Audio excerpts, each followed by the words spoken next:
Hello, everybody. Welcome to the game. We are running episode 64 of Adventures in Wildemount.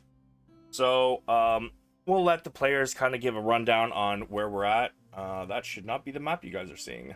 Whoops. Um, yeah, so they are still in Grimgolier, but I'll kind of let them give you a hard rundown on what's happening. So, without further ado, let's begin the game.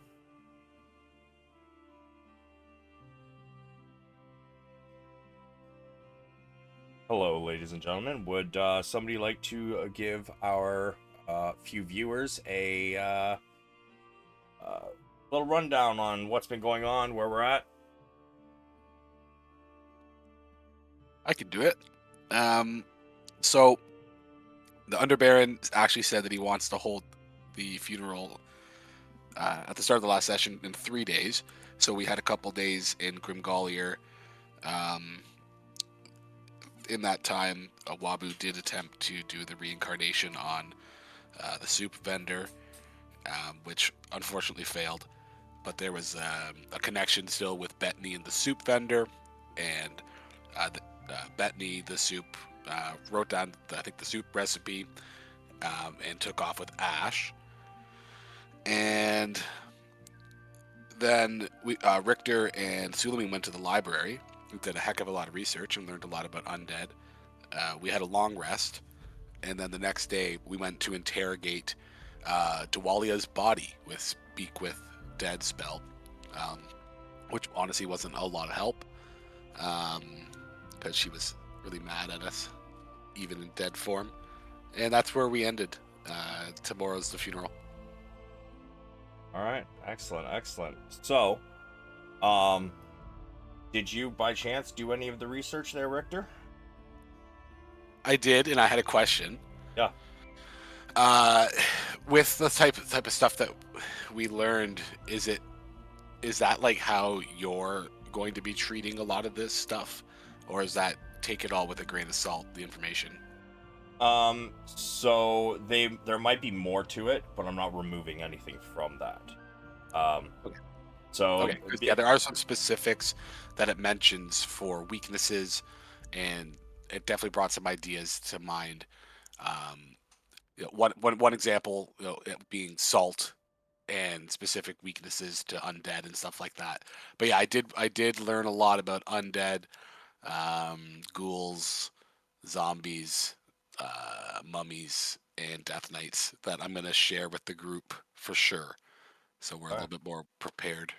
And I believe John was doing some as well. So did you guys like happen to make a Google Doc, or did you just do your own separately?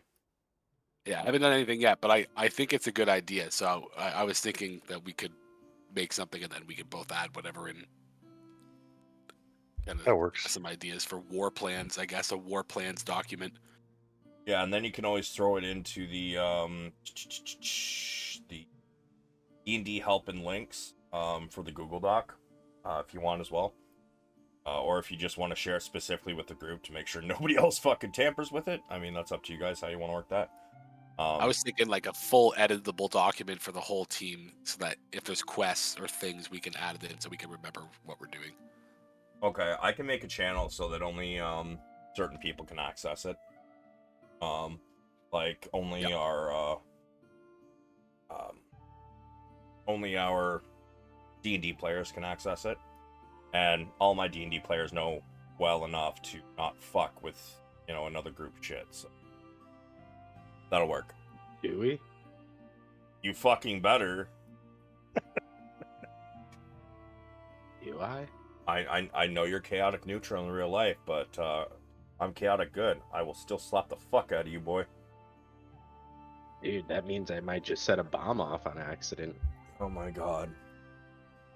So, anyways, we'll start with Ash, because you guys, pretty much all of you had like, an hour or two to go do stuff.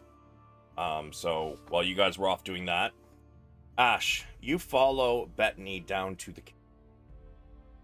She's still in tears, but a smile seems to be showing through the tears.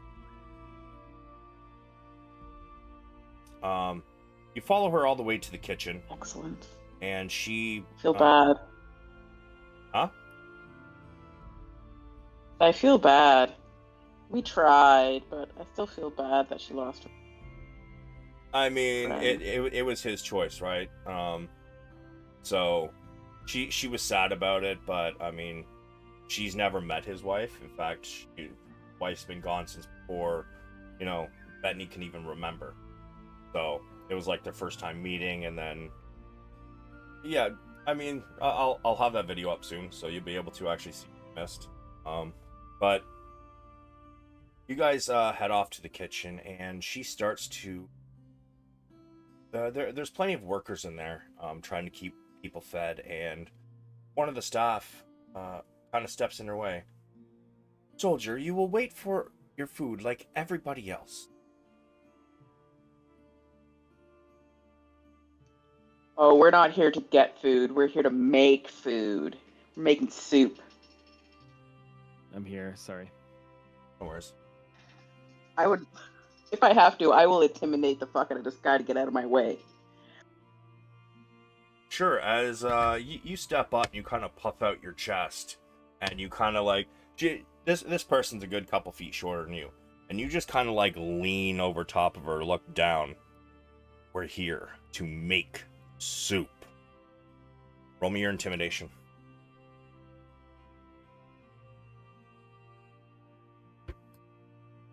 Uh, 21.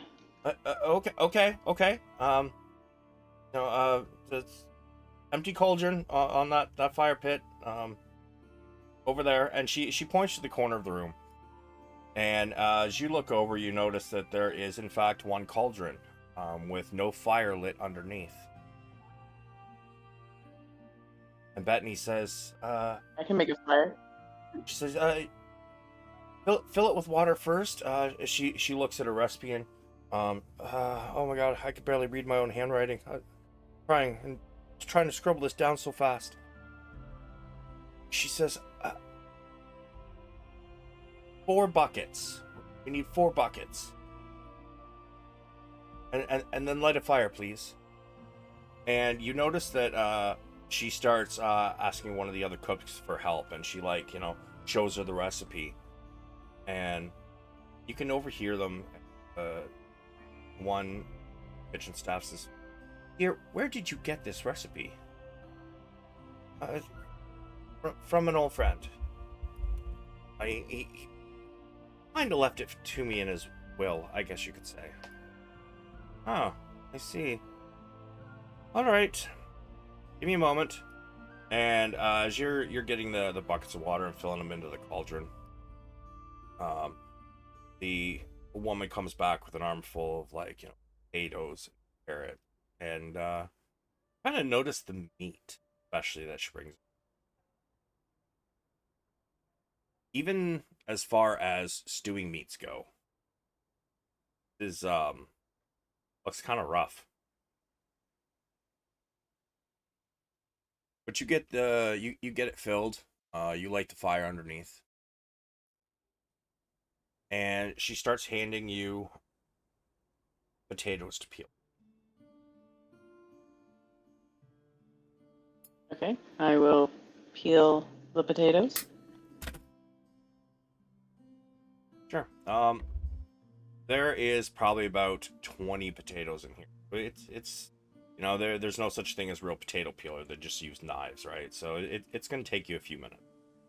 But after you get them peeled, then there's chop them up into 8 pieces per potato. You start chopping them up.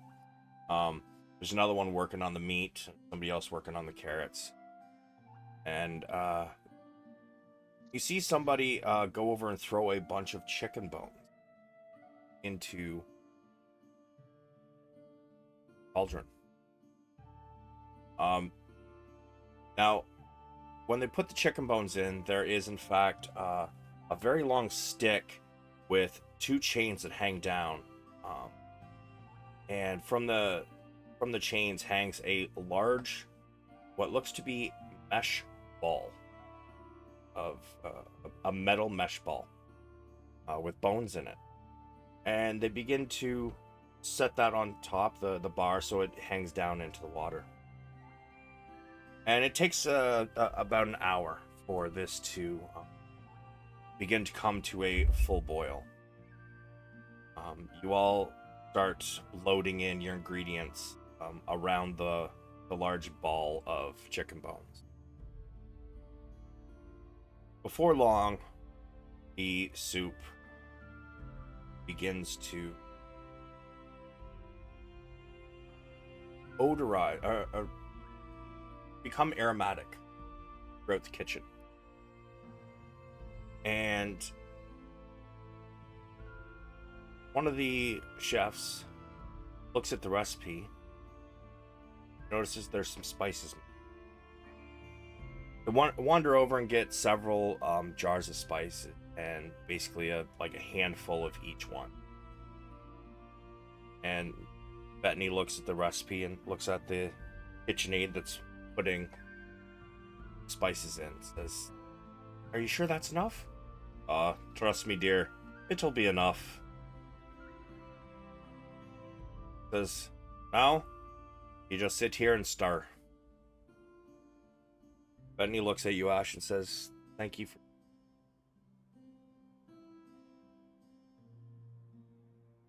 But, You're welcome.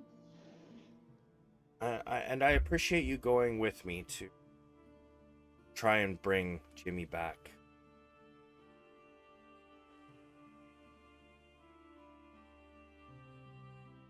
So for the reincarnation spell, you kind of both went to the plane his soul was on, and tried to convince him to come back. Oh. Yeah. You wouldn't know that just because you were on vacation, I believe it was. So yeah, that's what she's thanking you for. Okay. I'll just nod and offer a small smile. She kind of gives your arm a squeeze. Says, according to this takes about 6 to 7 hours to cook properly. I'm sure you don't want to wait around here. Maybe you should see what the other Stormforged are up to. Are you sure? I don't mind waiting. I'm sure. I'll be all right. And you can see her just kind of like, she doesn't even look at you as she says that. She kind of like stares into the cauldron as she just kind of stirs slowly with the ladle. I will rub the small of her back with my hand and being like, "I'll come back and check on you in a bit." At this point, she does look up and give you a smile. "I'll see you then."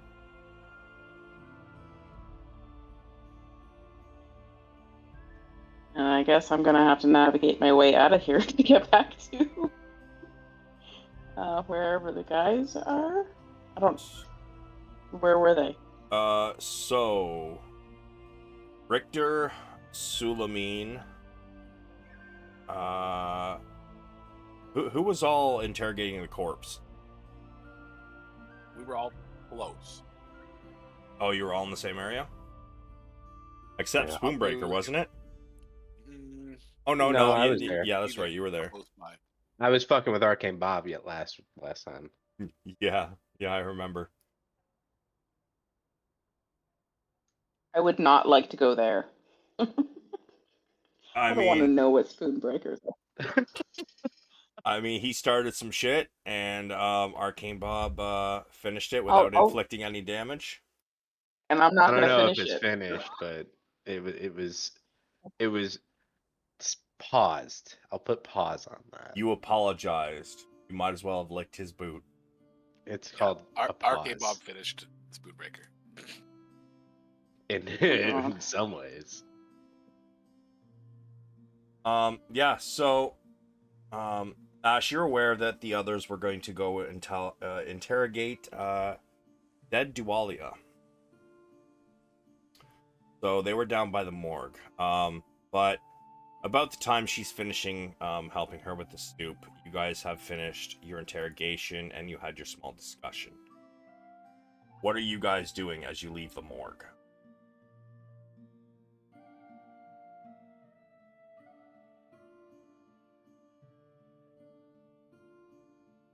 We're talking about what she said. She said that Delatus was undercover, but Sulameen mentioned that last time that he thinks that we should be careful what she says. So I think that's what Richter's talking about right now is should we go and talk to Delatus? Like, do you think he's undercover or was that a lie? You rolled really good insight, I wrote down. I believe the last few minutes I watched, I think Sulameen had said take it with a grain of salt. Yeah, that was my gist. I think she's out to cause more trouble than anything. Not saying we can't investigate, but I'd probably stop short of a direct accusation. Yeah. Just as much a nuisance dead than alive then.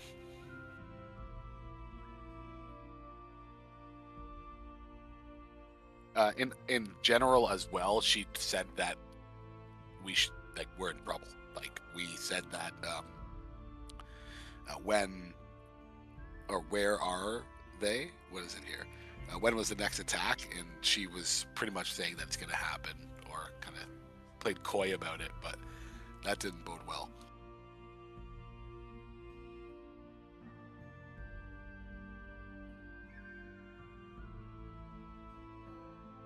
Because they said that there's reserve forces not defeated.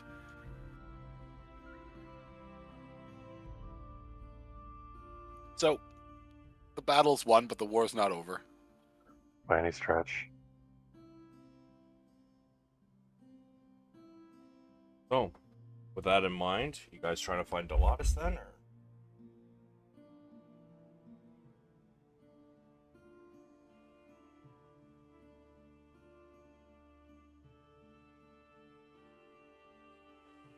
I think so. Sure, where are you heading to try and find him first? It's probably back at the throne room, or that area, maybe. That's where our stuff is anyways. So probably heading back that direction. Alright, so you guys head back to the throne room, and you find that he's in fact not here. However, there are several guards and the Underbaron. The Underbaron seems to be going over a bunch of paperwork. Trying to figure out something, and he's basically giving orders to a few other soldiers, as well as some men that look like they're probably, they're covered in mortar, so you'd probably surmise that they are like stonemasons, and you also notice some that seem to have like pickaxes at their hips. So probably a good chance some of them are miners as well.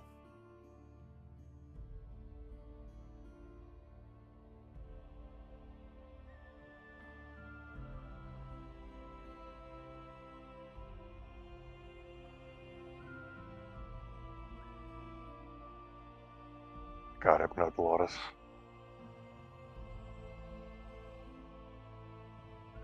Nope, Delatus. You guys want to do? What are they discussing?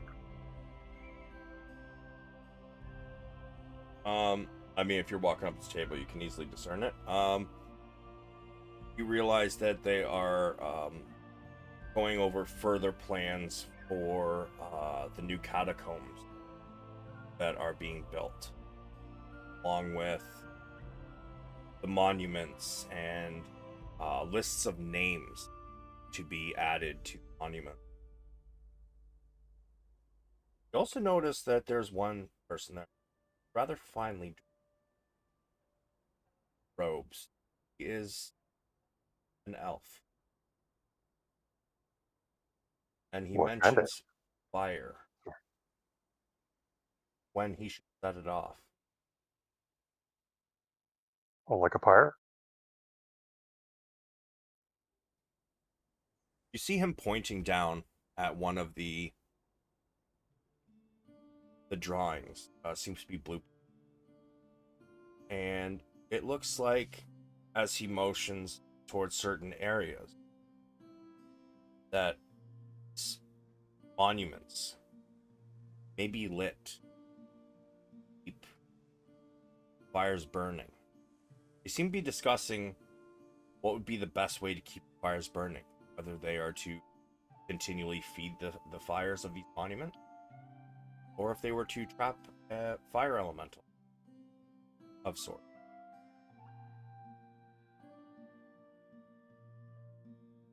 Uh-huh. And being as I think Richter asked her about Dolores, I would say, Underbaron, I'm terribly sorry to bother you during these terribly troubled moments, but do you know where we might be able to find Dolores?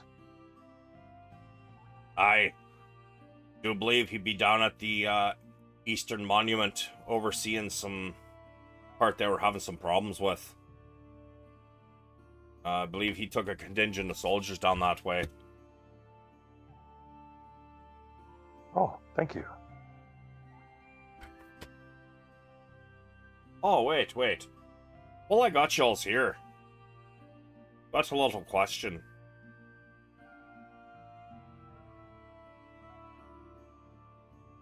Do you all have the ability to, summon, fire elementals? I glance over at Wabu. Wabu is like, Wabu's got like this like smile, like of course he can. He's like, yeah, friends. There be any chance you're able to summon two of them? Not simultaneously, of course, but in rather quick succession.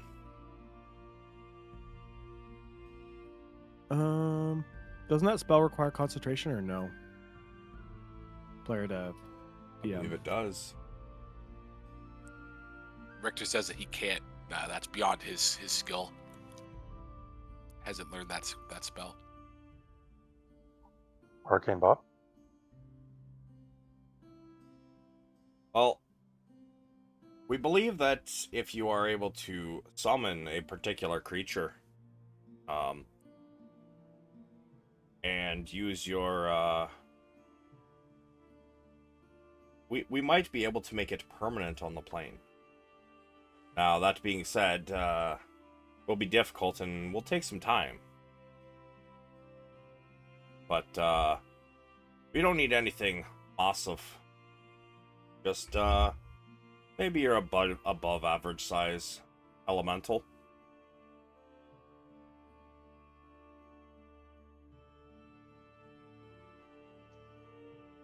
Why? Well, Wabi thinks he's like, I could summon one, and I keep it around for a long time, really long time, just not forever.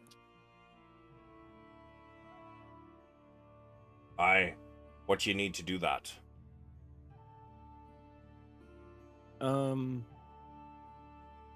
All I would need. Ash would like to lean over and ask Richter why.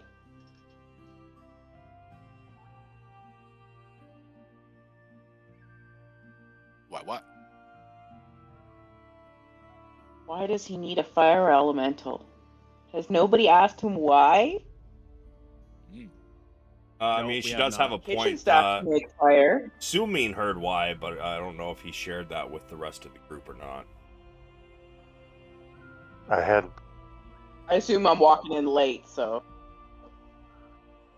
it raises questions. I don't know that Sulameen would know whether or not a fire elemental is a sentient being, but the idea of trapping something that is sentient eternally for a monument seems kind of fucked up.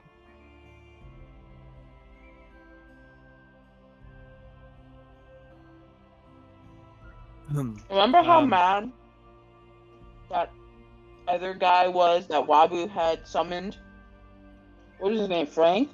Bob? George? What was his name? Oh, I think we called him Hank. Yes. Yeah. The pissed off Hank. guy. Hank. Hank. He shouldn't be doing that. Nah. You're right. He wasn't really the happiest fellow. So, He's also significantly stronger than what they're asking for. yeah, he's extremely stronger, and he's actually intelligent. Most elementals, like actual base elementals, are not. They have next to no intelligence. They're basically like a zombie. So you know their whole existence for a fire elemental is feed, which in their case is burning. So most elementals are not upwardly intelligent. The one Wabu had, that was a whole different ball game.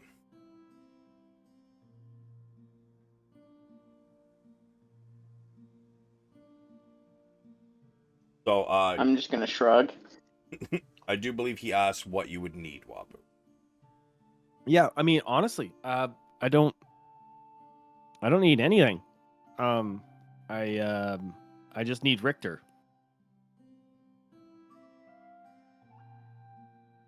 I'd be able to assist. What? Just let me know.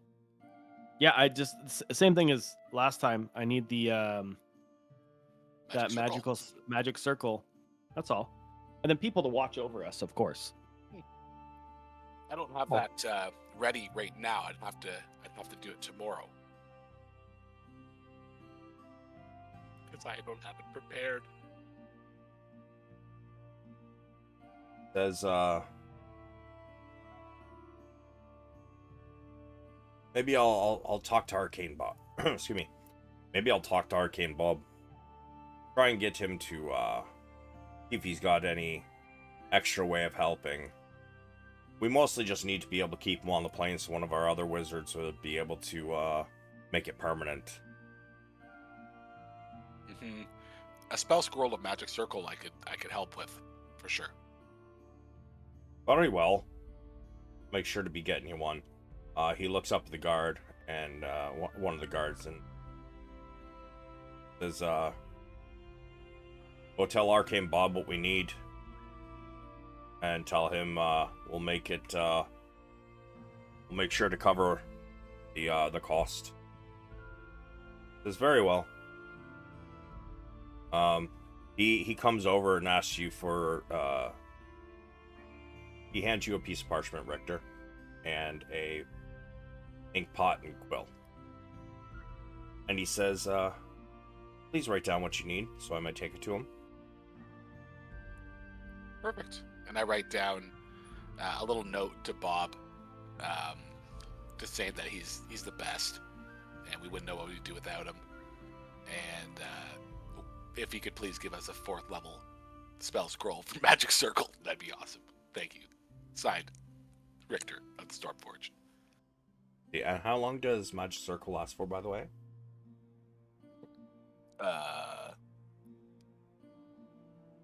One moment. The exact same amount of time it takes for me to cast planar binding.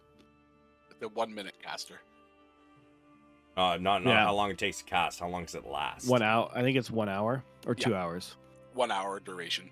Yeah. At the level of casting. Okay. Mm-hmm.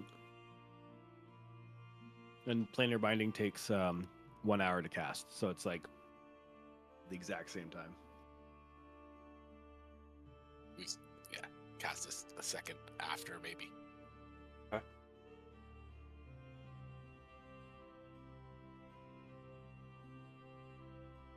He did tell you where Delatus is, though. He says, I'll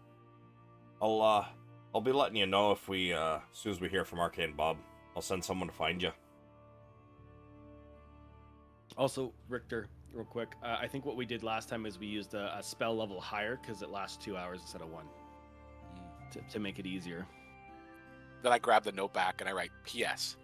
Make that a 5th level spell scroll, please. We need it to last for 2 hours. Thank you. Yeah, he's kind of like taken aback because you snatch this back out of his hand, giving him a paper cut. Ow! Time is the essence. Off you go. He's kind of like, kind of like sucking on the spot where, you gave him a paper cut in his hand. And he's, and he just kind of walks out, heading in the direction of Arcane Bob's.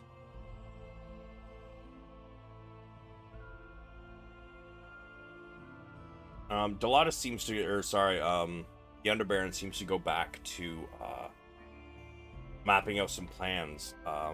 And it just so happens that his son walks in. Well, Father. Yes, my son. You needing any help?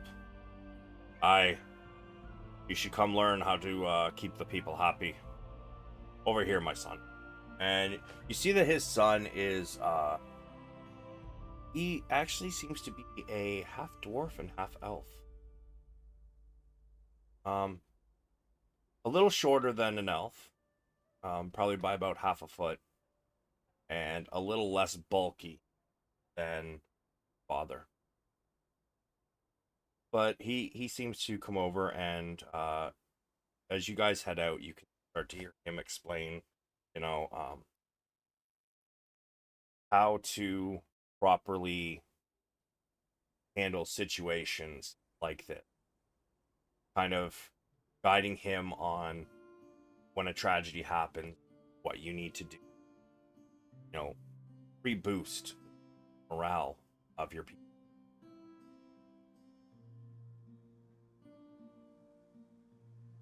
You guys head out. And I'm guessing you're heading to find Delatus on the east side.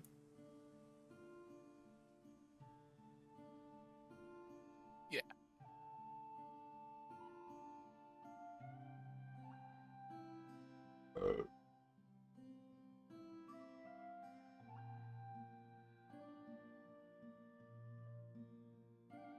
Takes you about an hour or so to get there. As you do,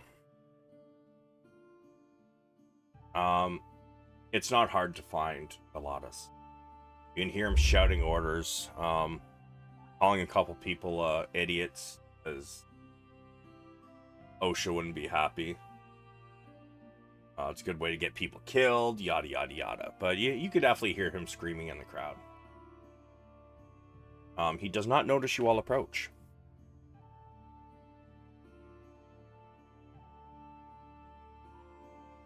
You said that he brought guards. Where are they? They are working. And that's pretty much who he's yelling at is the guards, because the stonemasons and so on know what they're doing. The guards are kind of ill-informed when it comes to, what to do with this. Trying to finish this monument and carve names into the stonework. I look at the group and I say, well, what do you think? Should we just go right in and ask questions? And if he be prepared for the worst if he runs, but like we said, let's just see what he has to say.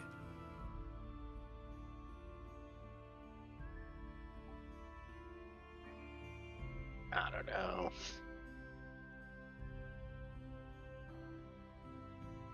Sure. Let's give it a shot then. Yeah, so we I guess we approach him. Okay. As you approach, he's sitting there, he's berating. There's one soldier in front of him. He's berating him so hard. Even though this dude's a dwarf, you can tell he wants to yell back, and the anger is flooding his face. He is beet red, and he looks like he's either on the verge of swinging at Delatus or screaming back at him. You darn fool! What are you thinking? Could have got yourself killed. Ain't you got kids? Yes, sir. Get a brain in that thick skull. You guys approach from behind, as he's in the middle of berating this poor soldier.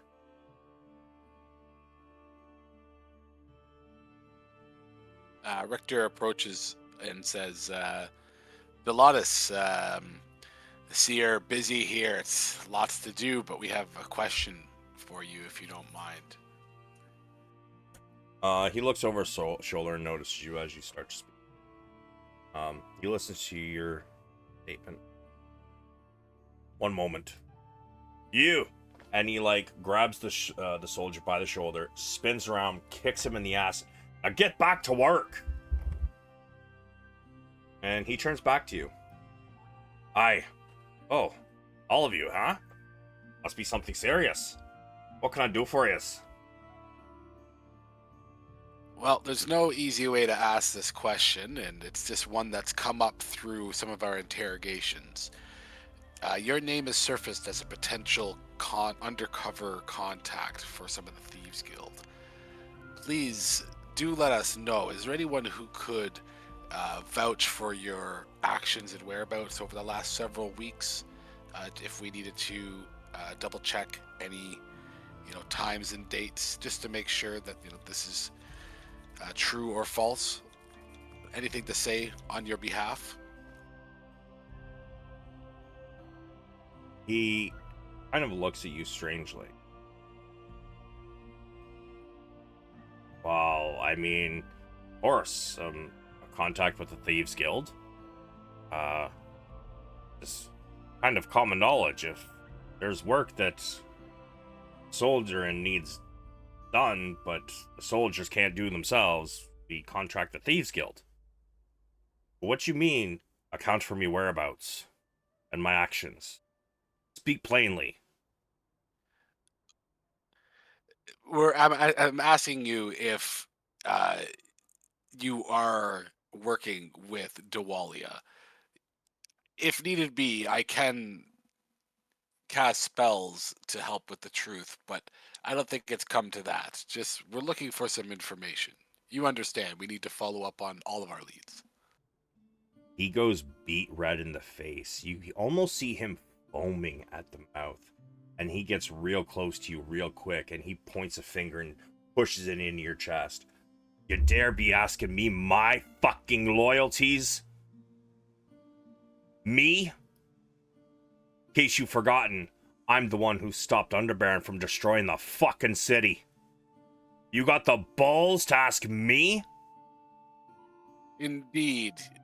If the Underbaron would have destroyed the city, it would have been at no advantage of the army, that's for certain. Your actions were brazen, and it saved many that day. No one doubts that. But you didn't answer my question. You really want me to be accounting for every second of my last several weeks? You have all day, boy. Not here, not now. If some things come up, we're looking to follow up. He looks at the rest of you. The rest of you got any fucking questions for me too? Huh? Question my loyalty? Nope.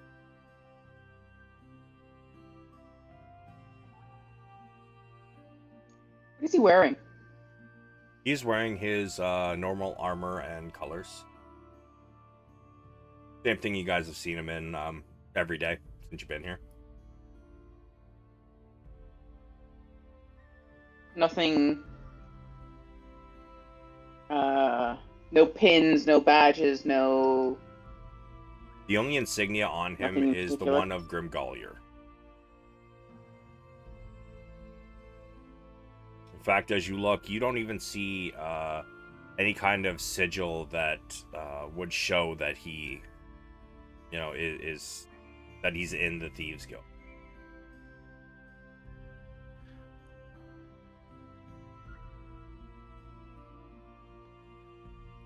I'm gonna shrug then.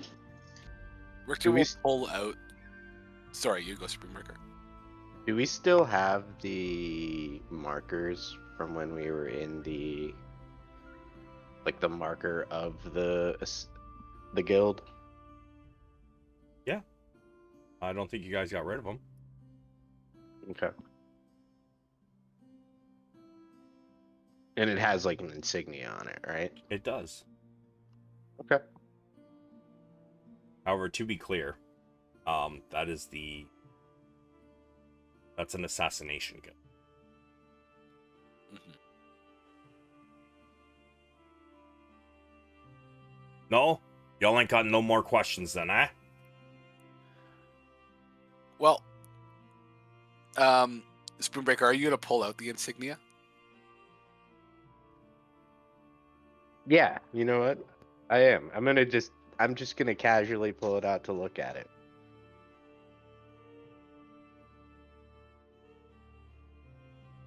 I gesture over to Spoonbreaker holding it, and I say, "Well, what do you think about that? Have you seen this marking before?" Of course. That's for the Assassination Guild. Highest ranking members, I believe, actually. Now, are we done here? He's still looking like he looks fucking pissed.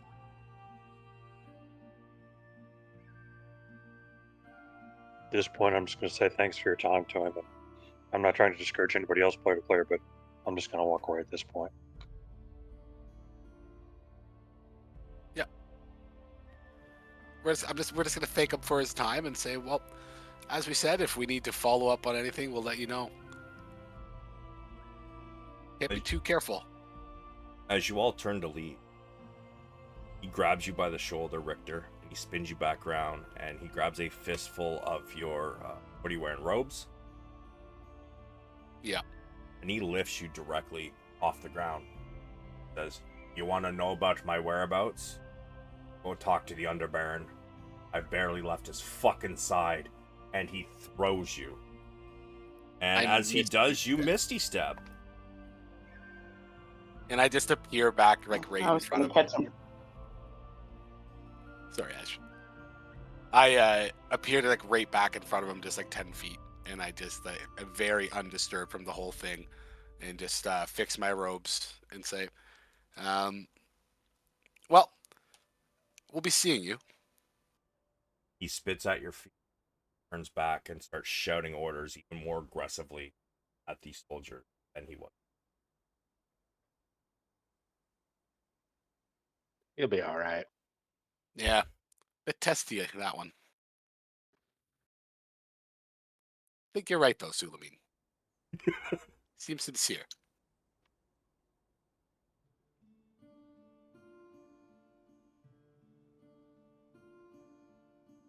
So, where are you guys off to now?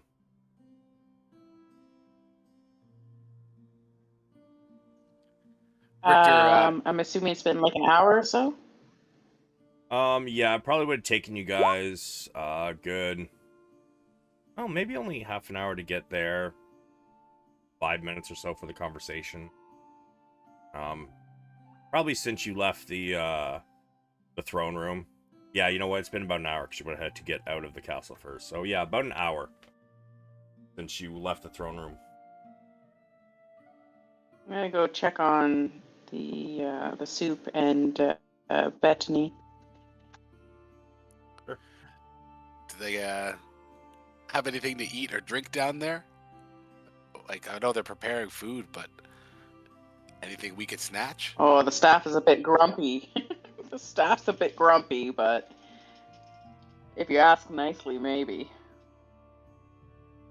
Richter remarks again that he's, he's like, "Oh, this darn city." He's kind of looking forward to get out of Grimgall here, but he's also "Hey, maybe we can grab something to eat and just hang out, enjoy our last day here." I'd like to swing by Arcane Bob's one last time for some final shopping. Wabu will come because Wabu needs some materials. I will also go just in case, and I start looking through my bag. Alright, so we got 3 people heading to Arcane Bob's. Ash is going to see how the soup's coming. Spoonbreaker, what are you doing?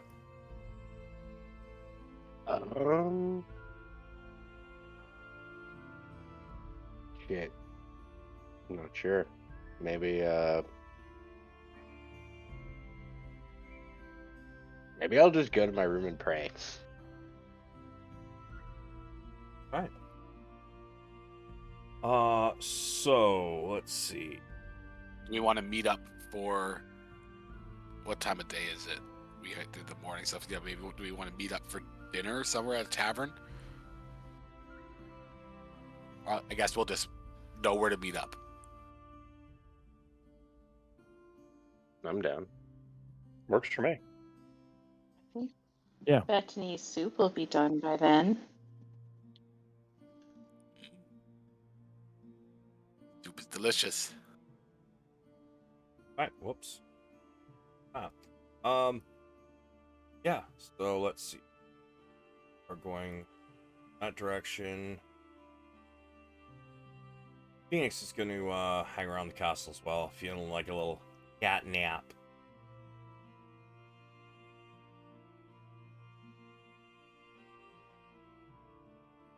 So, then Spoonbreaker and Ash will get to their areas first. Spoonbreaker hasn't done anything yet, so we're going to start with you. Here's your date. 2. I believe it was Melora.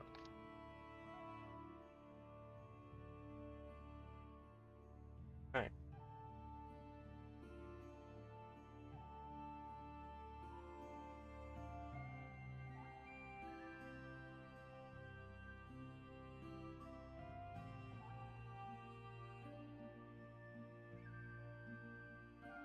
So, you arrive in your room.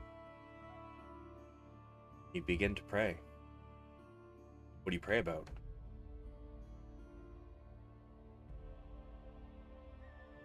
I think Spoonbreaker right now is praying your direction.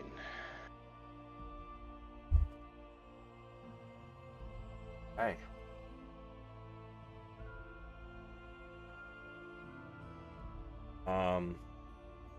Give me a religion.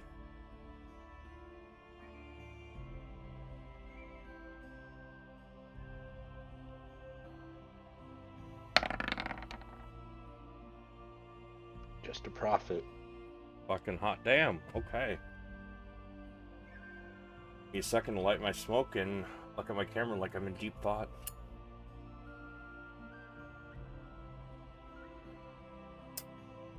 Okay. I got it.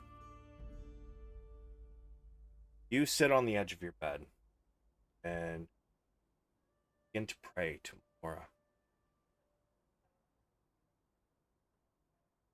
As you do, feeling of dread comes over you.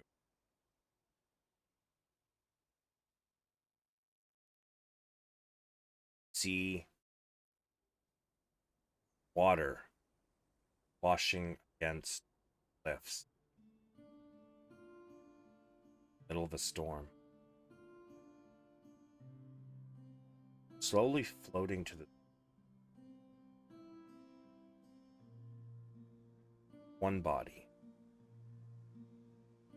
2. And as the vision pans out,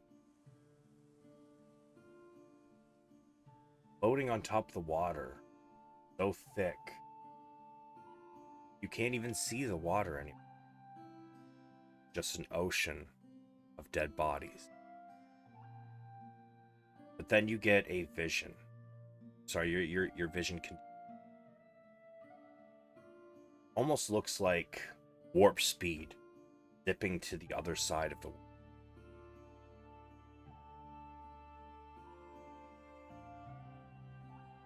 It hovers over an area.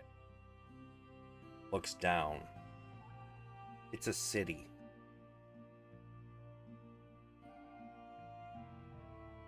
Obviously, the undead here, we're not always here. But now, it is full of undead walking, unafraid to be caught by the limb. And quickly, suddenly seem to get a bit of vertigo and you feel like you're falling. As you get close to the ground, you seem to pass through. As you pass down through the rock and the dirt, suddenly you are inside of a chamber.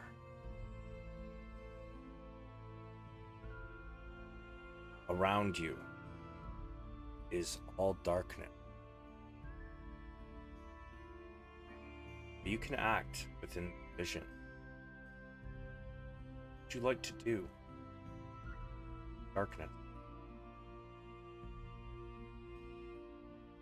Hold on.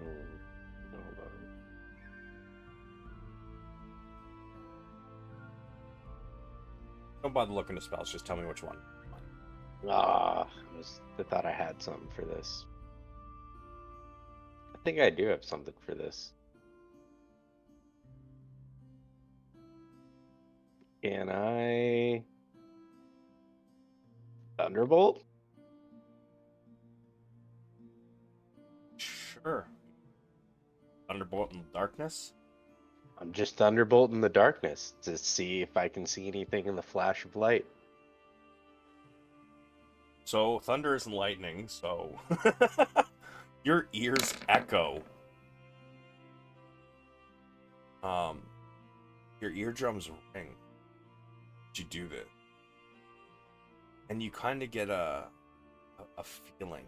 Not your own feeling. Somebody else's push onto you. Kind of reminiscent of, what the fuck? What do you think to yourself? And you realize that you have your... Probably have some things in there that could, I don't know, light a fire with a torch, maybe. Thought I was in water. No. You're in a room. Oh, I'm sorry. I thought I was in water. No, you That's zipped my across the mistake. world, and you were above a city, and you just went down through the city, through Alright, the okay, rock, okay. and you're in a room. I see. I missed that part in my mind. All right, cool. All right, so I don't know. I'm gonna call out.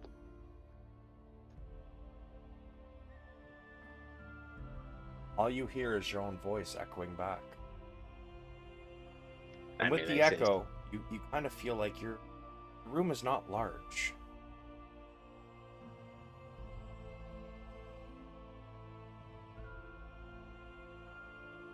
Is this like a scream into the void kind of moment or something? I'm going to say it one more time. You have a backpack with things like flint and a torch. I'm gonna light a fire. Oh, fuck. Yeah, you pull out a torch and you use your tinderbox to light your torch. And around you stands armor stands, weapons, shelves, many items on them. However, one in particular catches.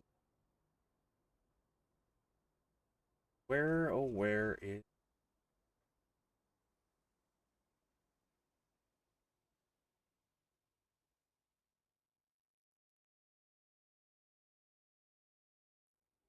You notice it's one set. It seems to... a set of armor. White with a symbol of Malor on it. And almost looks like it charged with lightning. Loose streaks kind of fade in and out all across this plate of set armor. As you look at it, you see the symbol of Melora, but start to look around the rest of the room. Many of these sets, armor, seem to be having many symbols. Roll me a religion.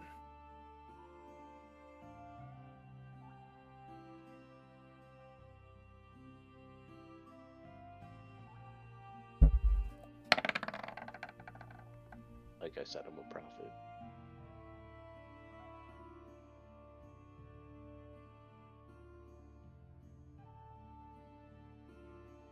God here.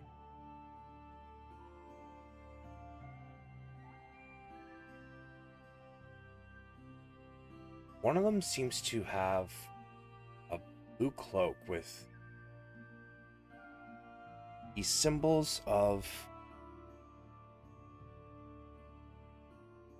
moons up and down the seams of the cloak. You look at the symbol on it, and you believe this to be a symbol of Sahanin. You look at another. Give me religion.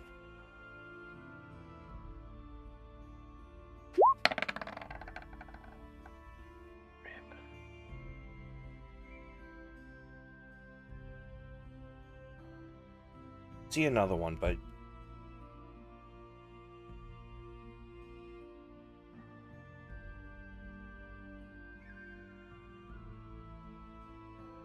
see another cloak. This one embossed with what looks to be a phoenix upon it. Whether this is a religious symbol or not, you're not really sure. But as you continue around the room, you start to see more and more of these strange items. You can feel the magic that emanates off of them. But you seem to be drawn to that one with plate. The streaks. Blue lightning radiating through it. Suddenly you're yanked back out of this area, dropping the torch. Shoot back up across the up above the city. Again, almost like warp speed, you're sent to the west. And you overlook an area. Roll me a history.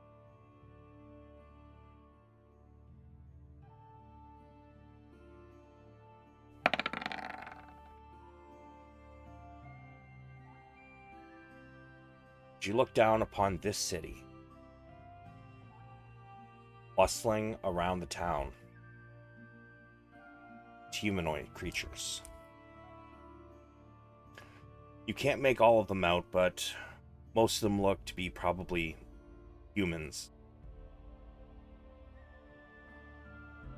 Maybe some dwarves and halflings.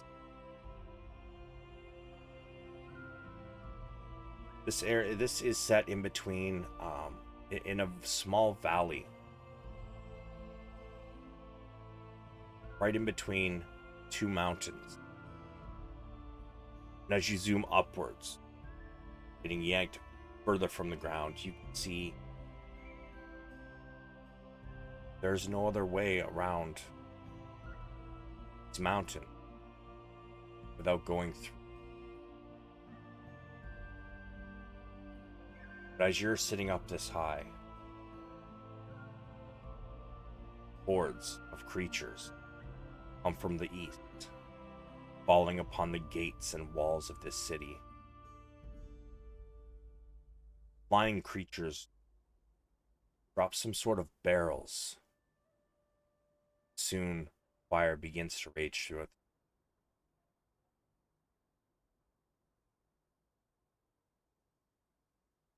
It begins to burn. Before long,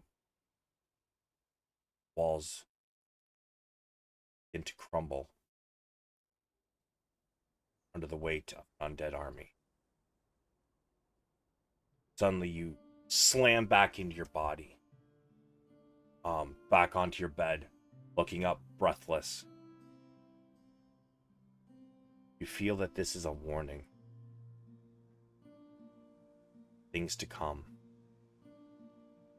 And as the connection fades, you feel it may be because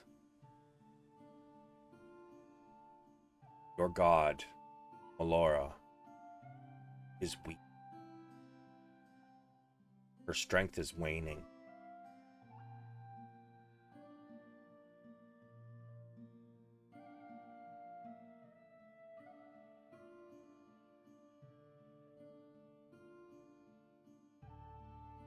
And as this feeling hits deep,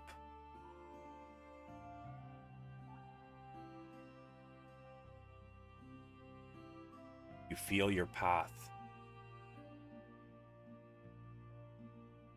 lies east.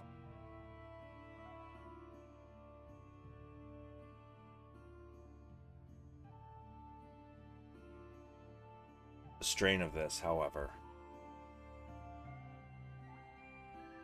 give me con save.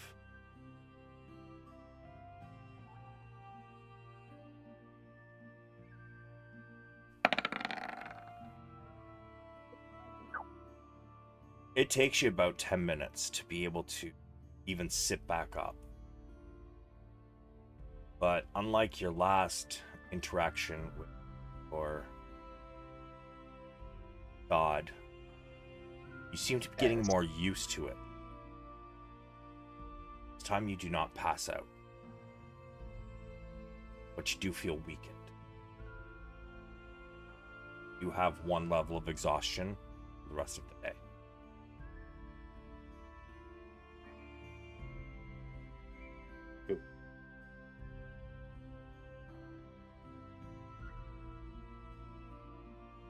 Do you like that? I like that. That was pretty good, I thought. I enjoyed it.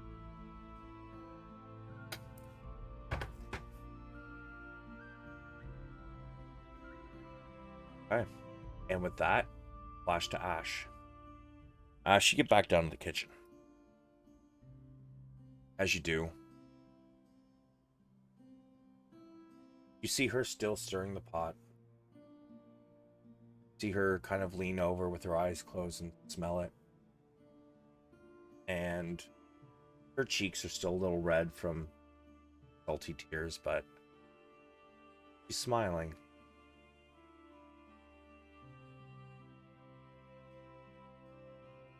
I'm going to approach and I'm going to jokingly say, you know, if you cry in it, it'll make it taste better.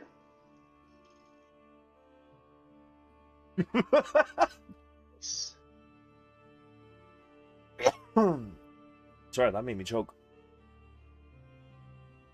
She kind of like snaps her eyes open and chuckles. Chef tells me that she put the right amount of everything in, salt included.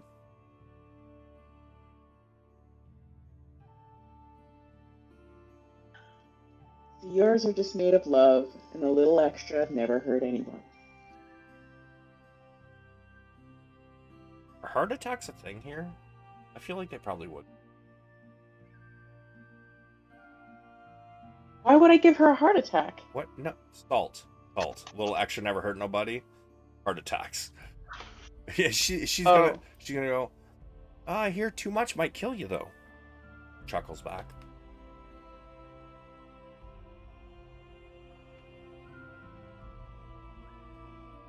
What are you doing back already? Did you find them? Oh, found them, pissed off a couple of people, and you know, I thought it'd be best if I checked on you. Safer down here. Oh, I see.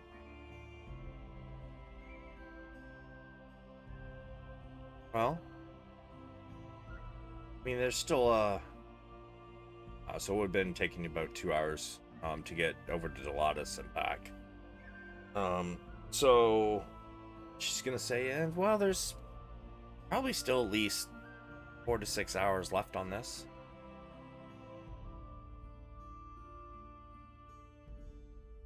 Does it need to be watched? Or can we play a game of cards maybe on the table while it's cooking? He looks to the recipe. Sure. You have cards? Technically, but I don't think we want to take them out. Sorry, what? Technically, I have a deck of illusions, but I don't think I should be pulling those out. I mean, you know what they do, so that's up to you. They aren't regular playing cards. They'd be closer looking to like tarot cards than they would be to playing cards.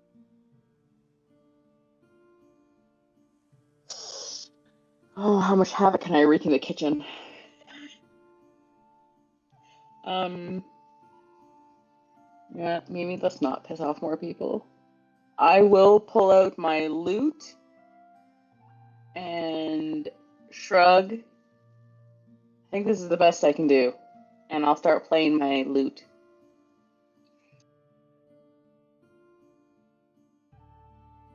All right. You have proficiency in loot?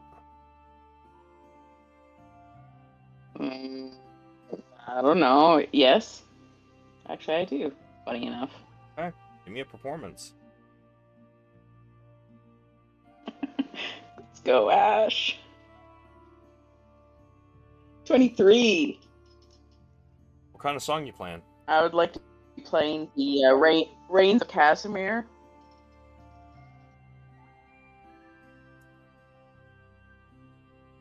I know it's from Lord of the Rings, but I don't know which one. What? It's the one from the Red Wedding. Oh It's shit. the one that the Yeah, Lannisters it's- sing and play like throughout. A bit dark, but I used to be a soldier, so dark it is. God damn. Yeah, suddenly somebody comes out saying something about Lannisters, and they start slaughtering everybody. No, yeah, you start playing and you're doing pretty damn well. You kind of a slow, sad song, isn't it? Yeah, it is. Yeah. Yeah, okay. So you notice that Bettany's kind of enthralled with you playing. Much of the kitchen staff, for the first time, you start to think that they probably lost some people during the battle. As this song starts playing, you do notice a few of them kind of stop working. Not exactly gather around, but turn towards you and listen to you play. And as Bettany stares at you, you kind of take a look around the room real quick before looking back at her. And you notice that several of the people here listening seem to have quiet tears building up. But they do seem to be enjoying the song.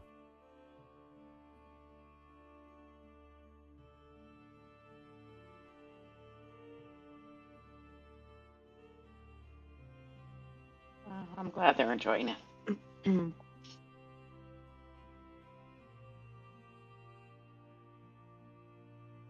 Well, Richter just went AFK, so what else you doing, Ash?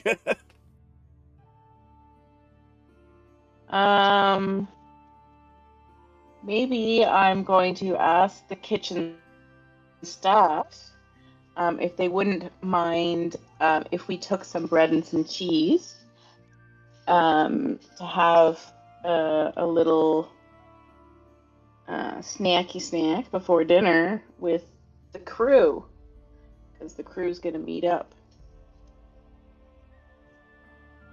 And I'm 100% using my popular by demand to see if I can persuade them to help me out here.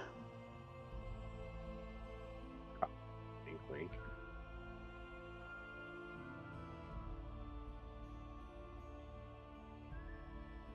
Okay. All right.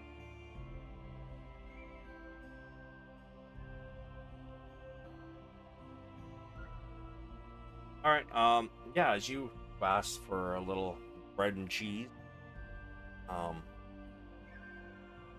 whereas before you feel like they probably would have slapped your hand, for just walking in the kitchen. They instead loaves of bread and about a pound of cheese. Be a Nice. sharp cheddar. That'll go good with my ham. It's perfect. Your pocket ham. Yeah, my pocket ham. It's a big ass pocket ham. Thank you. Fucking pocket ham. Yeah. Yep. So, you And guys get some bread and cheese? What do you want to do I'll with play it? another song for them. Yeah? Alright. Uh, I'll put Misty it in the Mountain. bag of holding, and I'll play a. Okay, sure. Misty Mountain it is. Let's see if I can do this one more time. What's Misty It's Mountain? just so appropriate. Oh, I Cool. don't know Misty Mountain very well. That's fair. Which song is Misty Mountain? Refresh me. It's from The It's Hobbit. from Lord of the Rings. Yeah. Oh, sorry. Yeah, Hobbit. Yeah. Okay, like which song the- from The Hobbit? It's an extra sad one. Oh, extra sad. No, It's sorry. This is at one the very beginning no, with a this lot is of one that throat they- singing on the first Hobbit. Yes. They're all sitting down Yes, inside the there are, Hobbit yes, room yes. with all the dwarfs, Okay. and it's lots of throat singing. Yes, and they're making fun of Bilbo at the end. Yes. So, although you seem to play it very well, you are a little iffy on that there throat singing. Instead, it kind of comes out like a fucking dying pig. Not the throat goat. Yep, not the throat goat. I'll apologize. I don't know dwarven songs as well as playing my lute. Well, dearie, it may be something to, not butcher our songs, lovely. Maybe stick to something you know, Indeed. Hey, Richter, you okay, buddy? Yeah, I'm alive. I didn't get too far. Christ. It was from Oof. Christmas. It shouldn't have been that bad. Christmas? Jerky should be good for like 6 months. That's what I'm saying. That's what I'm saying. Wait, was it still sealed or not sealed? No. Yeah, no. Oh, that's why you're supposed to put it in the fridge and eat it within like 2 weeks after opening. Holy fuck, dude. Oh boy. Trying to kill yourself? It doesn't usually last that long. I mean, that's fair, but like, goddamn. Yeah. I need something to settle your stomach. Speaking of which, I actually need more coffee. So give me like 20 seconds. 3 feet away. Actually, you know what? We can do the role play with. So, are you gonna keep playing there, Ash, or are you heading off to meet them? I'll try the lute. I'll try the lute one more time with some random, more upbeat song that I'm supposed to know, and let's go. All right, what song? 22. Something upbeat. Some just general tavern song. I don't know. I don't have any names right now. Sure. You excuse me. You begin to play a tavern song, and you notice that the staff have stopped watching you, but they're definitely listening because they're kind of bebopping around a little bit, having a good time. And they seem to be working a little quicker, and everything's going well. You have regained your dignity. Excellent. I'm gonna wink at Bethany and tell her I'll be back in a little bit, and I'm going to bow graciously and see myself out. Okay. Where are you heading? I'm heading to find the crew, but I guess they're all at Bob's. So Yeah. I guess I'm heading that door. Okay, and Spoonbreaker, once you were finally able to move from your vision, I'm gonna say that probably took like a good half an hour for the vision, even though it only felt like a moment, and then 10 minutes. So, where are you heading? Try and meet up with people, I guess. I guess I'll try and meet up. I could probably run into him on my way out. No, that line up. Yeah, sure. Sorry, I don't know if you can hear me from over here. I'm across my room. Unfortunately. Fuck you mean, unfortunately? You don't want to hear my glorious fucking voice?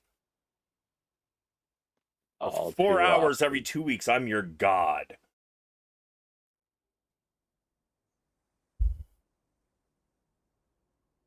Yeah, Spoonbreaker, you finally are able to, like, kind of stand and start to leave your room. As you do,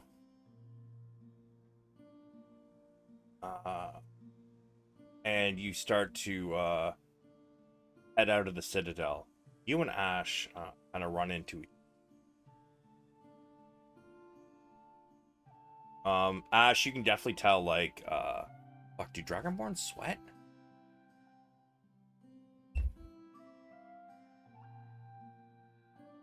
I just make people sweat, bro.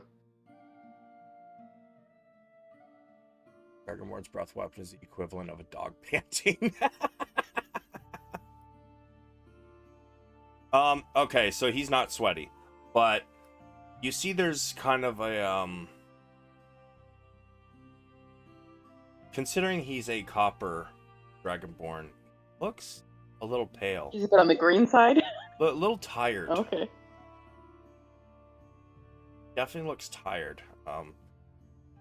As he's walking through the place, the Citadel towards the exterior. He's almost dragging his. I'll ask him if he's okay.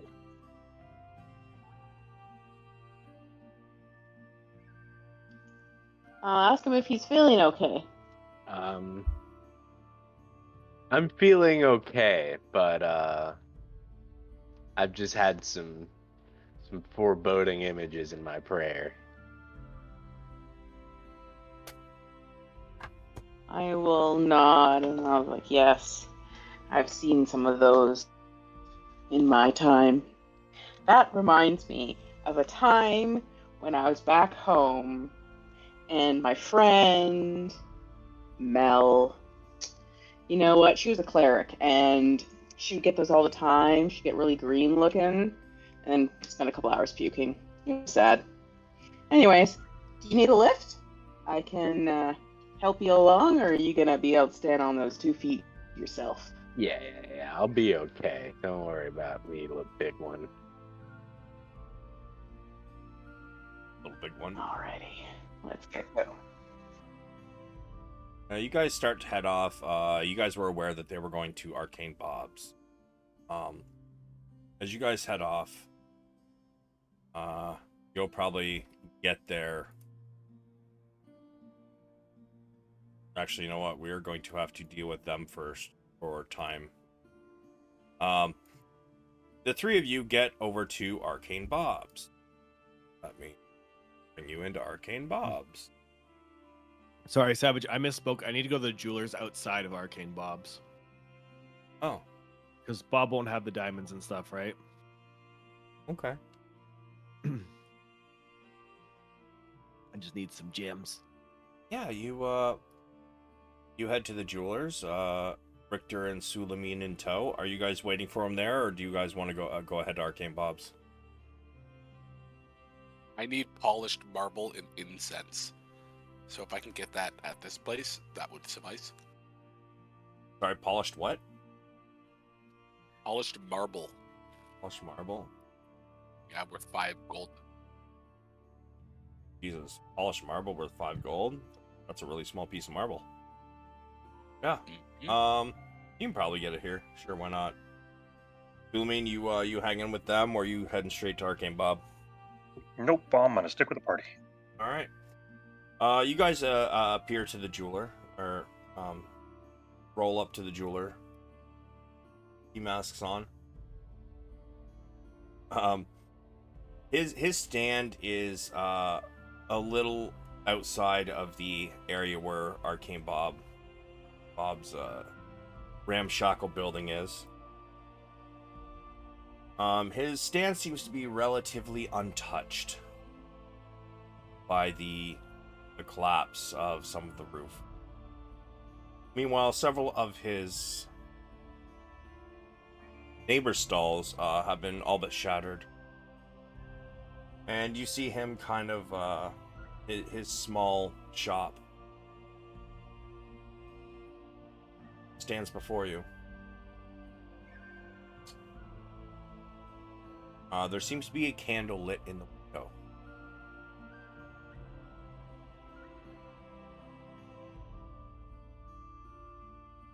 What do you want to do?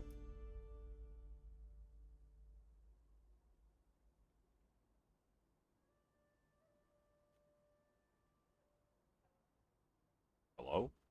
Well, sorry, can I? So we're still outside, right? Yes. So I just go up to I'll go up to the door and knock. If it's not open. I mean, it is not. It's the doors are propped open. Yeah. So I'll go. I'll just go up and knock. You knock on the window, or on the door. You hear a voice from inside. Yes, we are open. Enter, please. Okay. Wabu will open the door and enter. Assume the other two are following. Yes, sir. Mm-hmm. Ah, yes, hello. How may I help you?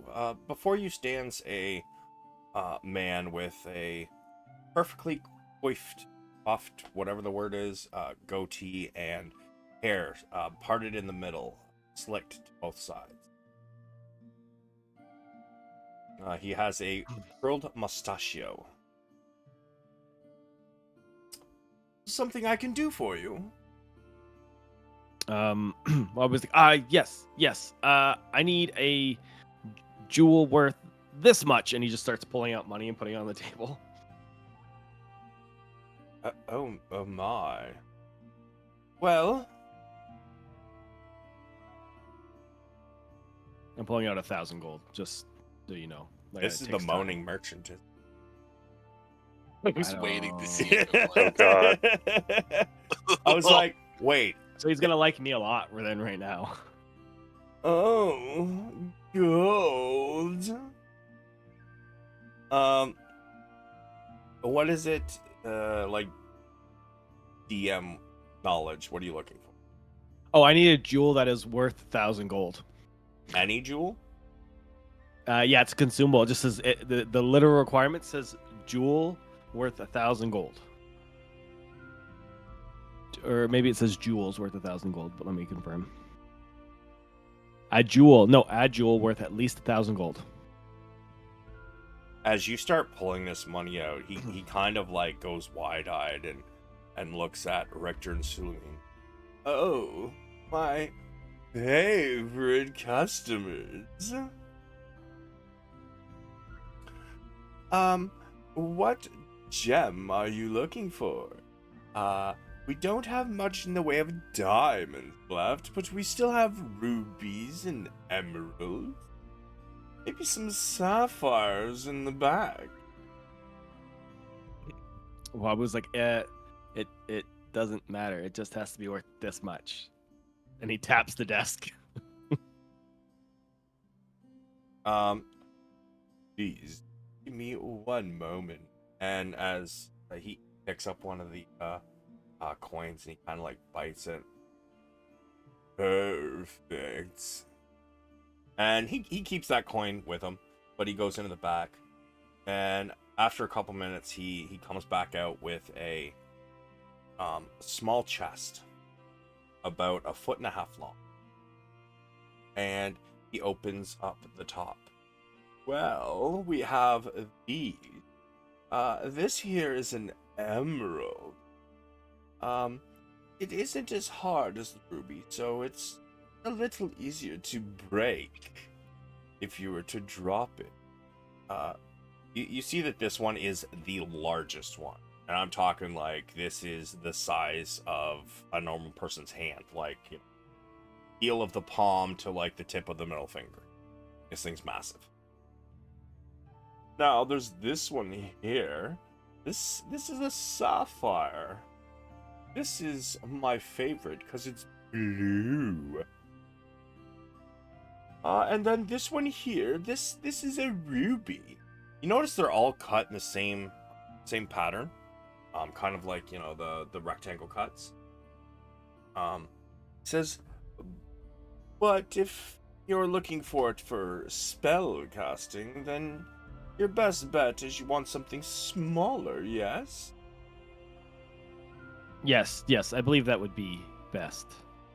He gently picks up this ruby, and this is probably about the length of a middle finger and the width of probably 2 fingers. He gently takes it out and sets it on the display case. I would suggest the ruby. I can let it go for 1,200.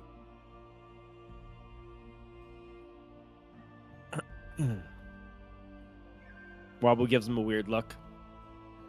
And then he taps the desk again. This much.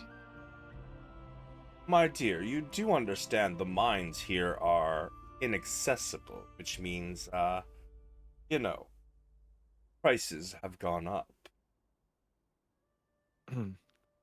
Wabu looks at him weirdly, and then he just pulls his bag out and starts sliding coins one by one back into his bag.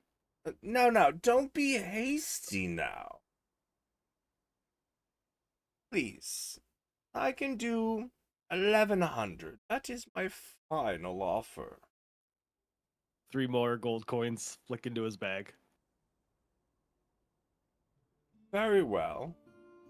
I'm sure that the casters that are left of the city who need similar components will be here any time now. Wabu starts grabbing armfuls and starts scooping it towards it. Now, he's done. Shame. What about the 2 of you? Shall we do business? Or are you cheap as well? I have never been accused of being cheap. I would gladly do business, in spite of your inability to satisfy my friend's requirements. I'm looking for something to complement my face. What do you have that might suit my fancy? He looks you up and down, and what are you wearing? So the armor he's wearing is actually what's going to give me a second. I'll give you the exact name of it, but it's give me a sec.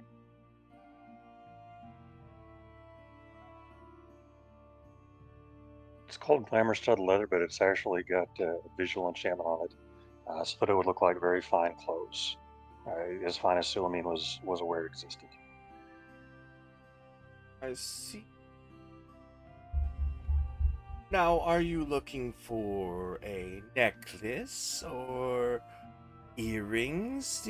A circlet, perhaps? Something fit for royalty? Let's start with necklaces. So DM-wise, are you looking for something magical or just something fucking pretty? Just something fucking pretty. So what color are your clothes currently? Kind of a, if you look at the icons, kind of a medium to dark brown, dark purple accents, gold trim. Gold trim, brown but with purple accents? Yeah, it's a dark purple shirt, almost black. If you look at the character icon, it's got a picture because I can't do it justice. Sorry.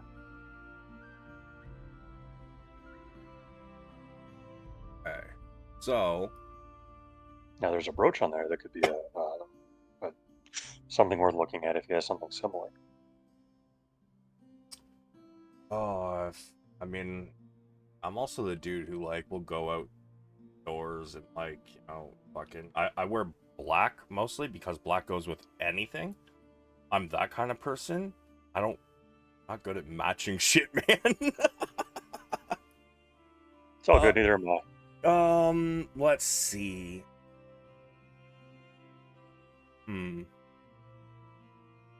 Okay. Got an idea. So you want like a necklace or like a different brooch? Yeah, necklace, brooch, rings. I am looking for a magic ring that I'd be asking Arcane Bob about, but I'll ask this fellow about it as well. And you can tell me if it's metagaming, because it really, really is. It's the Ring of Tender Mercies, but it allows someone to stabilize a companion that has fallen to 0 health in player terms. Okay, so like kind of like spare the dying cantrip, yeah? Exactly, it allows you to cast it at will. Okay. Gotcha. He says, well, what kind of golds is there? There's white gold and yellow gold and Rose rose gold, which is kind of pinky. It's pretty. And if you're looking for something purple, you're going for amethyst. Or blue, which would be the sapphires. Sapphires are nice. He's Or going something green, like an emerald, and it'll match Wabu's shell.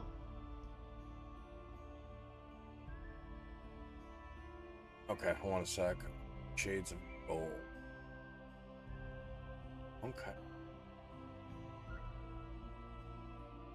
Oh, that's colors, not actual gold.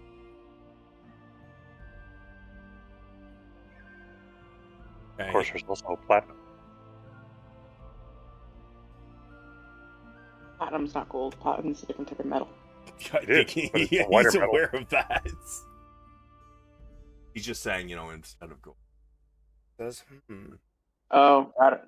well,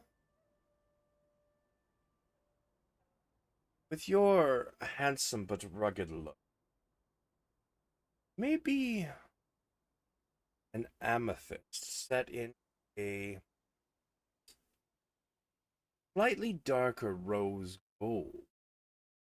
Well, he thinks for a moment. He goes into the back.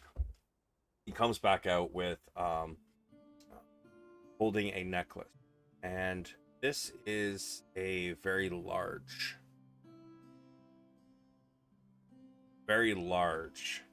amethyst, set into a gold piece with a not horribly thick, like not wrapper thick, but thick enough to hold this rather large gem. This one here, this is about 15 golds. That's amethyst, isn't it? It is. It is very large, but although you are paying a hefty amount for the gem itself, due to the size, the rose gold is one of our more expensive precious metals. The gold is fine. I just gave up amethysts when I was 20. Oh, I see. Well, if you wanted to match what you're wearing now, I feel a more yellow gold would not go well. Platinum, I believe, would stand out too much, unless you are just going to a court and trying to show off but not look your best. I'm trying to look my best, and money really isn't an object. I need something more exclusive than an amethyst. Well, you tell me, what is it you are looking for, sir? Do you have sapphires? A sapphire would bring out your eye. Those clothes, though, I think you'd be dealing with the same issue, but if that is what you wish, I'm sure I could find one. He goes in the back and he finds a sapphire. He kind of like he brings out and he holds it up next to your head and he looks between the gem and your eyes. And, yes, this will do well for your eyes. This might need to change those drabs. This one here, this one is priced at roughly 1,750 gold.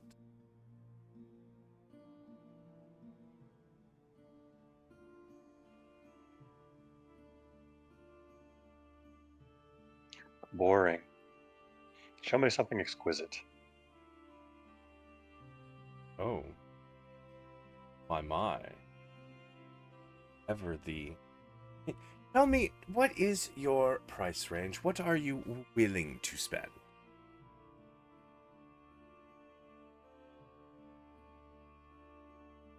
I would say my price range is commensurate with the beauty and grace of the jewelry that I see before me.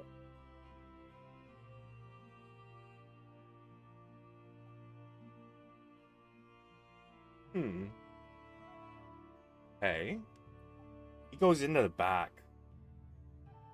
and says, "You're truly looking for gems," and you hear him rummage around. And he pulls out a diamond necklace, also set in rose gold. However, the diamond says, "Please, look at this." Now you notice that this particular diamond, it is the smaller of the gems he has showed you. However, it has been cut into the shape of a rose. This one is probably still a good, like, I'm gonna say 3 inches diameter. And in the center of it, is placed a small sapphire. This here, this is 50,000 gold.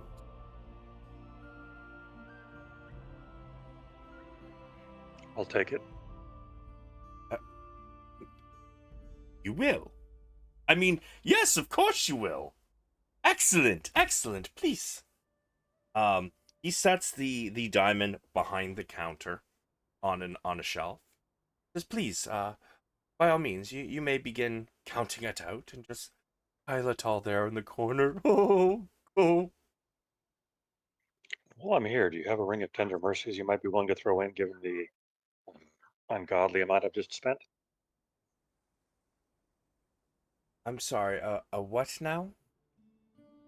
It's a ring that would allow me to stabilize my companions, should someone be so rude as to assault them to the point of unconsciousness. Oh, you mean a magic ring? I do. I'm afraid you will have to see Arcane Bob about those. I just deal in the stuff that everyday nobles wish and people who want to get married and such things. Fair enough. Thank you. And I'll start counting out the gold, which will take a while. It sure fucking will. Wabu, you want to help him? Otherwise, it's going to take him the rest of the day. Well, unfortunately, Wabu has already left the shop. He didn't like the shopkeep. So, he's outside, unless he wants to speak with someone who wants to grab him. I mean, that's fair. Just so you know, player-wise, like, it is because their mind is shut down. Like, their flow is actually... He's not even lying on that. Yeah, no, it's totally fine. I don't like his attitude and his moaning, so I will pay the price or I'll find somebody else. If Bob asks me for 1,200, he can have it. Fair enough. Man, why you gotta be so mean with him? That's standing on principle right there. Richter, you are in there as well. Are you still here, or you disappeared again? Yeah, I've just been standing here like just with a disturbed look on my face, looking at the guy like oh, how did he survive this whole thing? And I walk up and I say, I'm looking for marble, chunks of marble worth 5 gold piece. Around 5 gold pieces a chunk. Would you have anything like that, as well as incense? I mean, sure. I'm sure I could find some marble. Give me a moment. I need 50 pieces. 50. Okay. I'm sure I could do something with that. And as you're counting this money, he kind of grabs one of the coins, and gives it a bite. As he walks into the back, looking for chunks of marble. And just so happens, a couple minutes later, he comes back out with a bag. And he sets it on the counter gently. And he opens it up for you. And you can see that all of these 5 gold chunks of marble. Says, now, same as your other friend, unfortunately, these ones, you asked for 5 gold. This is what you get now. If it is for material spell components, I think you might need the size larger, which would be about 7 gold apiece. Indeed. Very well. He takes him back. He brings back another bag, sets it on the counter again, opens it, and shows you. And would you like to inspect one? Yeah, I do. I take it out and I take a really close look at it. These are, each one of them, weighs about, how much does a bucket?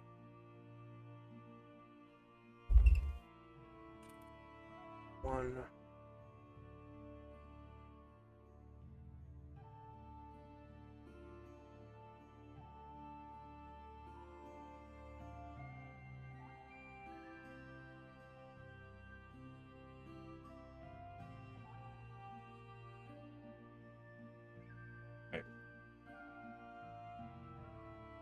No, not a common glass marble, like stone marble.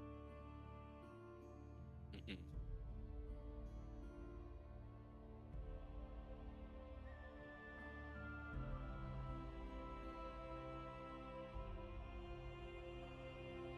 Okay. He pulls out a bag, and you see him like he's kind of struggling with the weight, and he sets it on the counter as gently as he can, but it still seems to have a bit of a thud to it, and you can hear the marble bouncing off each other in the bag, and he opens it and shows it to you, and you take a look. These are about 1 pound each. Awesome. I pay him the 7 gold each for it. Am I able to get the incense from him as well? He just turns around and grabs like a few packs of incense, like 20 packs. His entire place smells like incense. Like, he's just figuring with the amount the two of you are spending at the moment. Yeah, he'll throw the incense. Sweet. Yeah, so that should be for me about 500 gold with the adjusted price. So I put that down, and then I cast animate object on the bag of marbles, and I lift that up and carry it with me. I think your count is off. 50-50, right? At 7 gold a pop? Yep, and then the incense I needed is worth 10, and I needed 15. So it should be, unless there's a different price for the incense as well. He's just kind of gonna give you that for like probably bucks per. So you need 50 times 7 is 350, and then he's gonna give you a discount on the other thing. So 30. Call it 400 gold. Yeah, I put the 400 gold down. And Sulameen is still counting his money. Like to help him. Yeah. I'll help him out and kind of pack my stuff up and just kind of assist where I can. Okay. Yeah. Wabu, you're waiting outside for about 15 minutes. And you realize your friends have not come back out. What do you want to do? Go hang out with Bob. Screw the jeweler. I'm gonna go bug Bob. Maybe he'll take some potions of speed with me. You party. You go see Bob.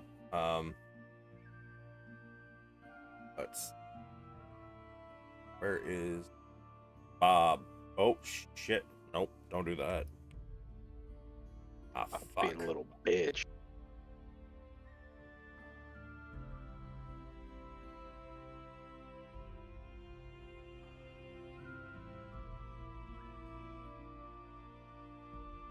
You guys may drag yourself. Well, rather, Wabu, you can drag yourself out up here. All right.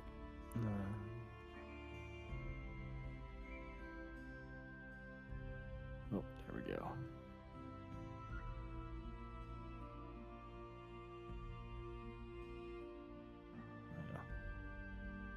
As you enter, you see Bob is speaking with the guard, who is actually in the room with you all, the throne room. And Bob is writing something down and hands him a couple scrolls. Ah, Wabu, how are you? Sorry, I had a bit of the moaning merchant left. My bad. Bob took a weird turn. Hello, how are you, Wabu? I'm still doing it. Holy fuck, I can't stop. I know, I love it. Okay. Well, I mean, Hi, Bob. Wabu, I hear that your group is looking for a couple scrolls to help the Underbaron. Oh, yes. That's right. So he's talked to you already. That's good. Yes, I just handed him the scrolls. Is there something you needed? It's just... You're getting there. It's getting better. God damn it.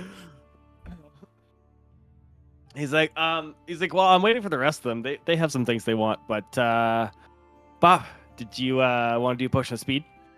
And Wabu like raises his eyebrows. The smile that spreads across this old man's face. Well, I understand that you need these scrolls, or Richter does. Should we just hand them to you? Okay, we could do that. Fuck, I'm trying so hard. I know. It's okay. We'll go with it. It'll just wear off. He just wants to moan, dude.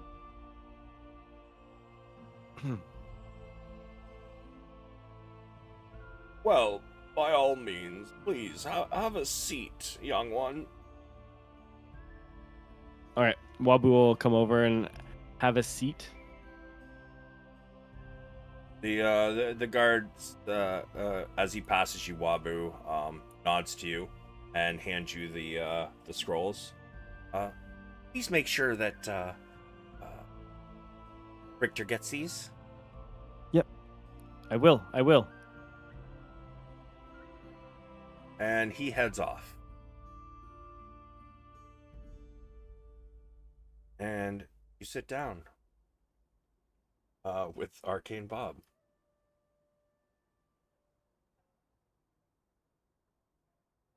So, do you he says, well, what are you waiting for? Bust it out, Sonny. I think let me double check. I could have screwed this whole thing up if I don't have a potion of speed. You ever fucking like promise an addict something then didn't deliver, man? Like, I'll ask if he has any for me to buy out. No, sorry, I'm looking through. I thought I had a couple.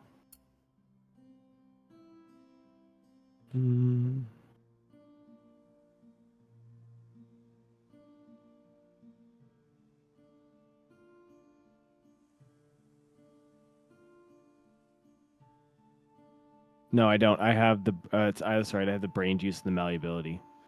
I'll ask if he has any to buy. Well, tell you what. The first one's free. He pulls 2 potions of speed out. And he sets one down in front of you, one in front of him.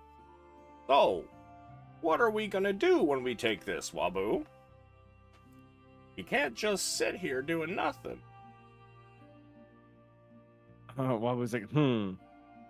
He's like, do you want to have a jumping jack contest? Let's do it. He pops the cork on his and holds it out towards you like a cheers. Wabu will pop the cork on the other one and cheers them, and down they go. And immediately your body kind of vibrates with energy.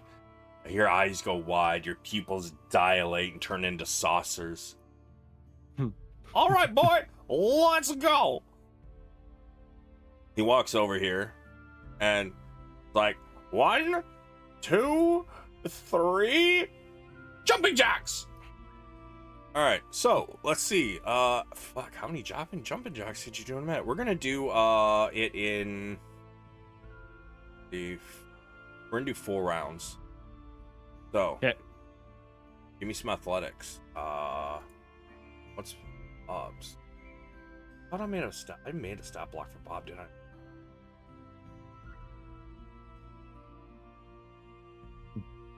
How many athletics do you want me to hit you with? Oh, I did make one for him. Oh, Jesus.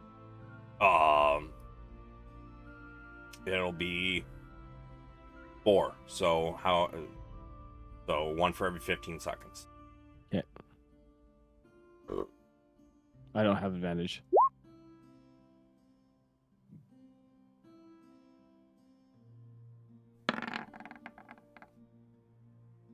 So at first, Bob is stomping you. And then as you guys get to the 30-second mark, he's probably about 15 ahead of you. And all of a sudden, you're like, I don't know, maybe some of your potion of speed didn't exactly process it first. And all of a sudden, you start vibrating quicker. Bro, you're going at like a blur's pace, man. You just start going, jumping jacks, and you're just losing your shit. And Bob kind of like clutches his chest a little bit. Ow, okay. And right at the end, as the lethargic happens, you both just kind of like suddenly get really tired. Bob's like, oh, I gotta lay off that shit. He's clutching his chest, but he seems to be all right, other than the fact you're both kind of like, unable to move for a few seconds. Well, that was fun, Wabu. Is there anything I can help you with besides more drugs? Well, the rest of the group will be here in a bit, and they'll want stuff. I'm good, but I always like to hear about fun magic. So maybe they can have a chat about magic in general. Sure. As for the next little while, I'm gonna say it'd probably take those guys like an hour to fucking count up all that shit. But as they're counting, you and Bob start to have a conversation. And Bob just kind of trails off during one of his sentences and just starts fucking snoring. That we are going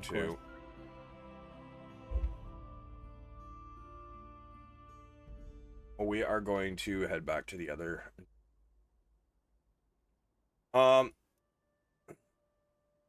as Ash and Spoonbreaker, the two of you are heading to Arcane Bob's. Make me a perception, please. You both can.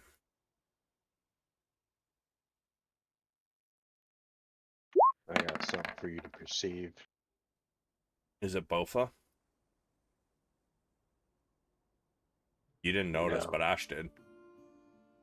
He happens to notice in the window of the jewelers. Looks like Sulameen and Richter are in there, counting out a massive pile of gold. I will go investigate. I am just an ape, so I'm gonna go and investigate. Sure. The bell above the door rings and opens, and Sulameen and Richter, you two notice Ash and Spoonbreaker approaching.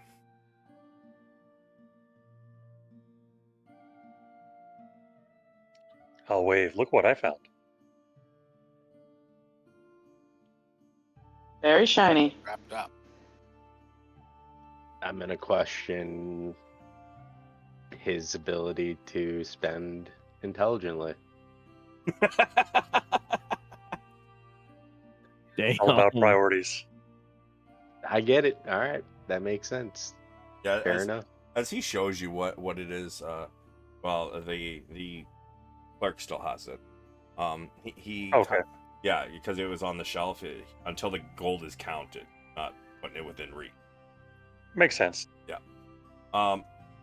He pulls this thing off, and he's like, "Ah, yes, this is what he got," and it is a rose gold with a rose-shaped diamond, and in the center of it is a sapphire.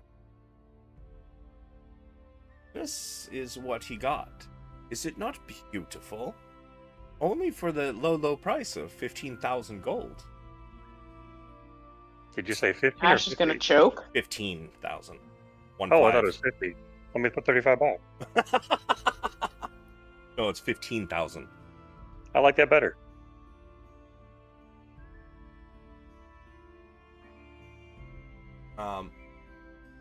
He says, as he puts it back on the shelf, is there anything... God damn it, now I'm doing Arcane Bob. Is there anything that I can get for the two of you for some gold?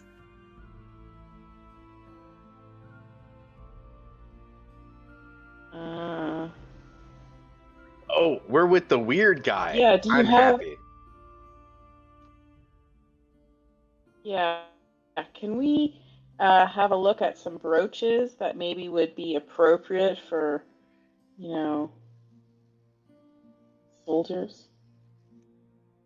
What did you have in mind? Is it for the funeral coming up? It's for a friend.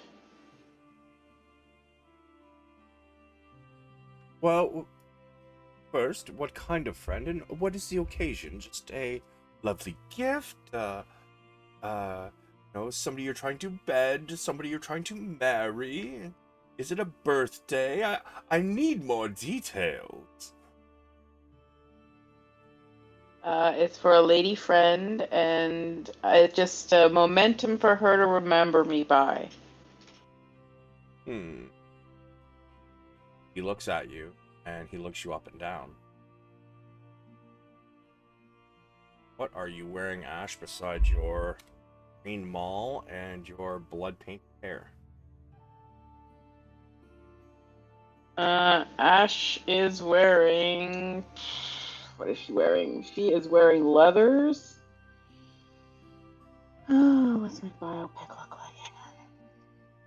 She's wearing a blue tunic with leathers, and her trousers are also like a lambskin skin leather type.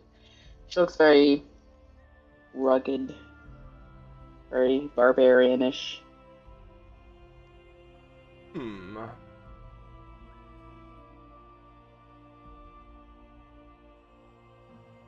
Well, and how much are you looking to spend, roughly?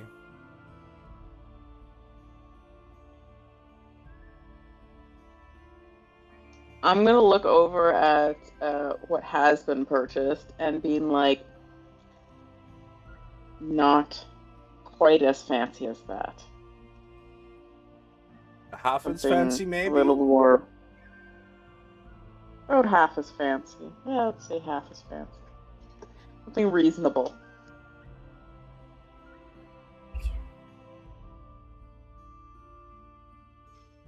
Maybe a brooch or a necklace, maybe.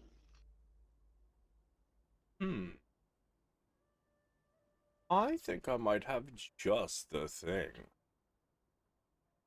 Goes into the back and he comes out with a necklace.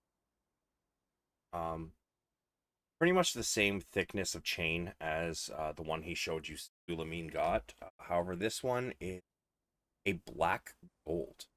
And as he shows you the gem on it, it is much larger than the diamond, but it is... The quality of the gem is equal. However, the gem itself is not worth nearly as much. He says, this is black gold chain with a bloodstone. It is basically obsidian mixed with some ruby throughout it. And as you look at it, it looks like ruby with not just flecks, but like somebody had melted down and then dropped some rubies, some like pieces of rubies in throughout this, and then pressed it and cooled it. So it's got a black sheen to it, but you can also see the shining red kind of throughout it. This one here, this is about 3,000 gold.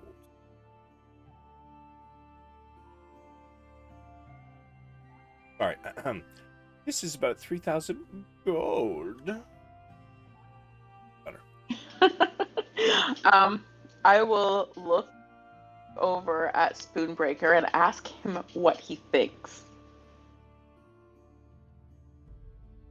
3,000 He'll gold. accept it. Is it $2,000? I mean, she is also a warrior, but maybe she will like it. Maybe there's an aspect of you that I don't understand.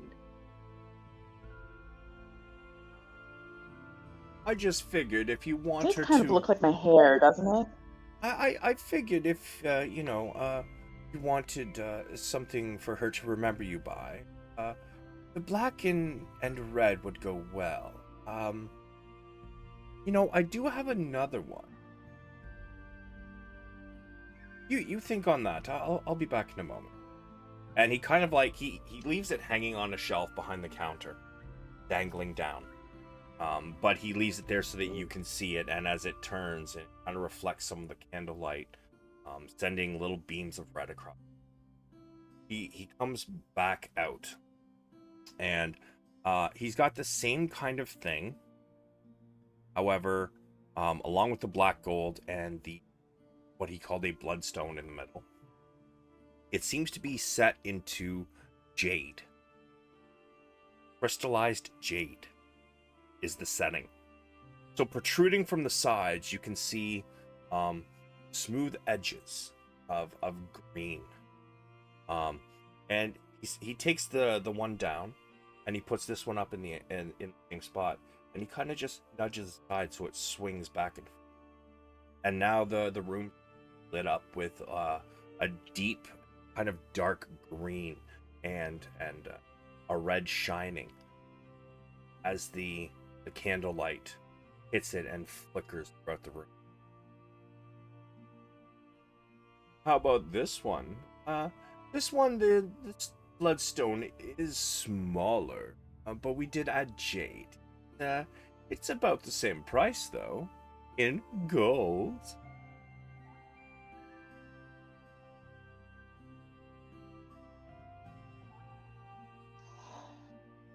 And this one's a necklace too, or is it a brooch? They are both necklaces.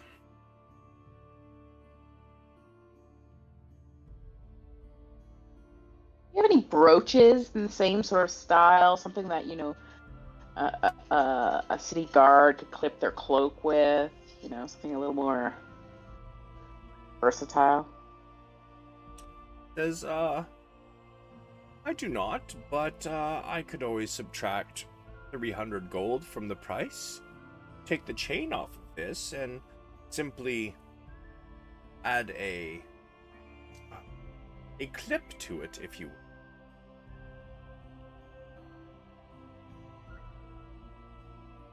And it will work the same way. I think I will. Could easily turn this into a... And, oh, excellent, excellent. And I will... It won't be done immediately. It will take me an hour or so to do. But by all means, you're free to wait around or come back, and I will have it done within the hour. Which one would you prefer? The one with the smaller bloodstone but the jade, or the one with no jade and a larger bloodstone? I think the larger bloodstone. Yeah. Very well. About this time, you guys have pretty much finished counting the money out. And, as you say that you're done. Excellent, excellent. He brings over a chest, fucking pops the lid open, and just starts sweeping armful into this chest. Closes that chest, takes it off to the side, gets another chest, brings it over, armfuls. Like, you know, it takes about 4 chests, and every time he fills a chest, he kind of takes it over and weighs it on a scale. Very good, very good. And, you know, he does that several times, and as he finishes with the last of it, well, well, gentlemen. And he kind of reaches over to the shelf and he picks up the necklace between his finger and thumb, like he's got it like inside the chain itself and like spread apart. And he walks over to you and offers it to you. I believe our business completed. Here is your beautiful necklace. Thank you. And I'll take it and put it on. Yeah, as you put it on and you start kind of just like looking at it and you turn a little bit, it catches the light and the spectrum of colors that come out and shine across the room. It is spectacular. I take a look at it, and is it like super clean?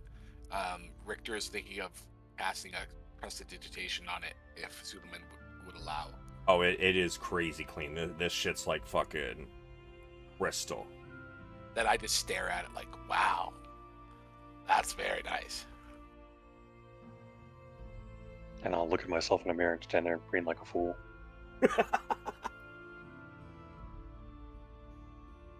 Looks good on you, Sulameen. Sulameen, which one is your god again? The elven god, see if I can remember her name. Give me a sec. Orlon?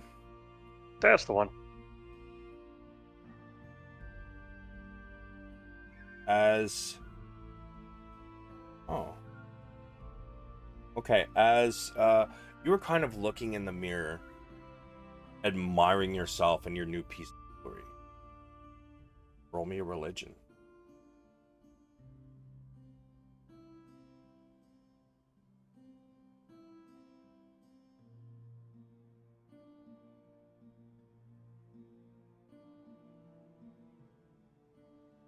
So,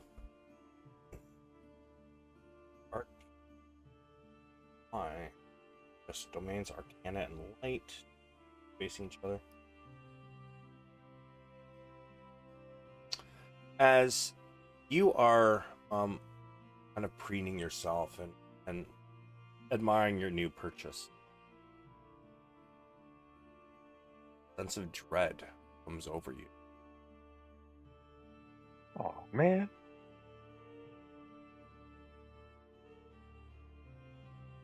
You guys notice as Sulameen kind of, as he's screening himself in the mirror, he suddenly becomes unmoving. He's not blinking. He looks like he's barely breathing. Sulameen, you suddenly get launched out of your body. You go far to the at warp speed, flying above the land. Before you're looking down upon a city, crawling with undead. You suddenly feel like you're falling, going straight to the ground. Suddenly you're going through the ground, the dirt, the mud, the stone. Dick. And you come into a room. There seems to be a lit torch laying on the ground.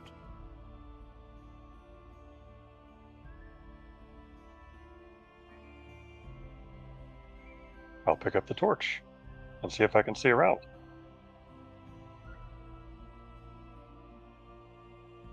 As you're around, you begin to see a few items. Some armor, some cloaks. But one in particular catches your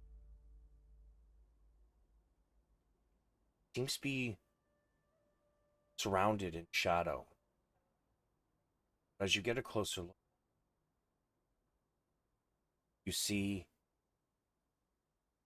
on the almost like a mantle with a hood on it.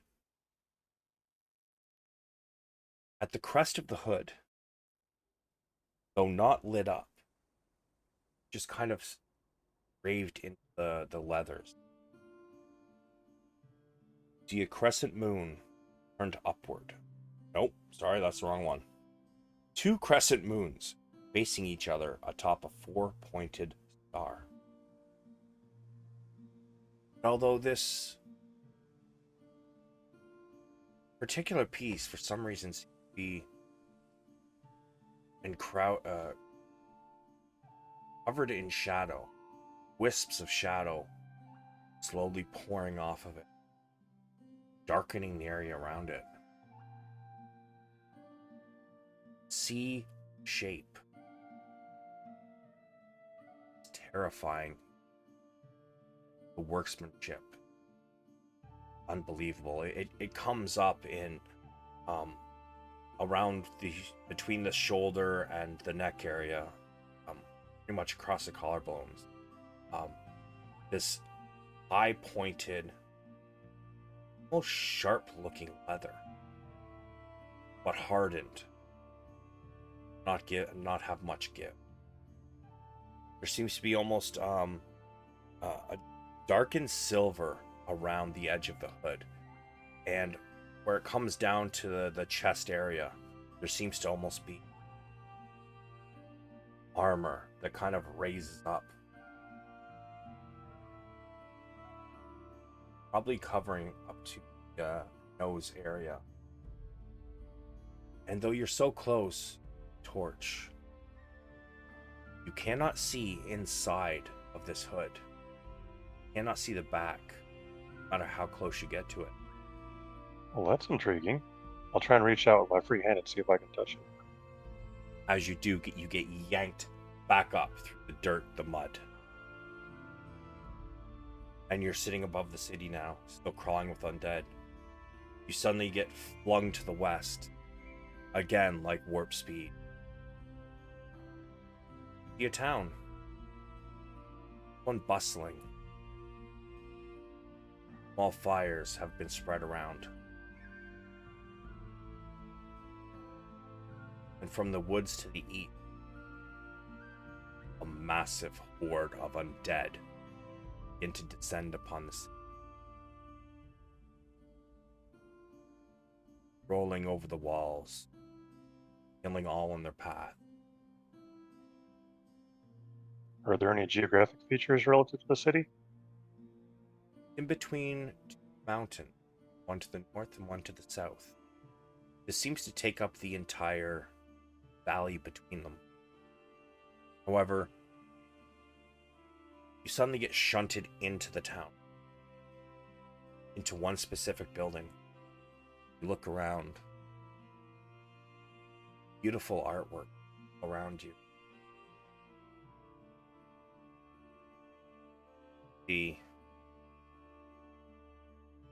As you get close, you realize that although this looks more like a garrison town, it has a beautiful museum. And Shopping time. as you're standing in there, holding sorry, you would have dropped your torch. But the fire's light that are lit outside are shining in through and illuminating much of this museum you stand in. And as you begin to admire works of art, you hear a crash, and you look up as the roof begins to cave in.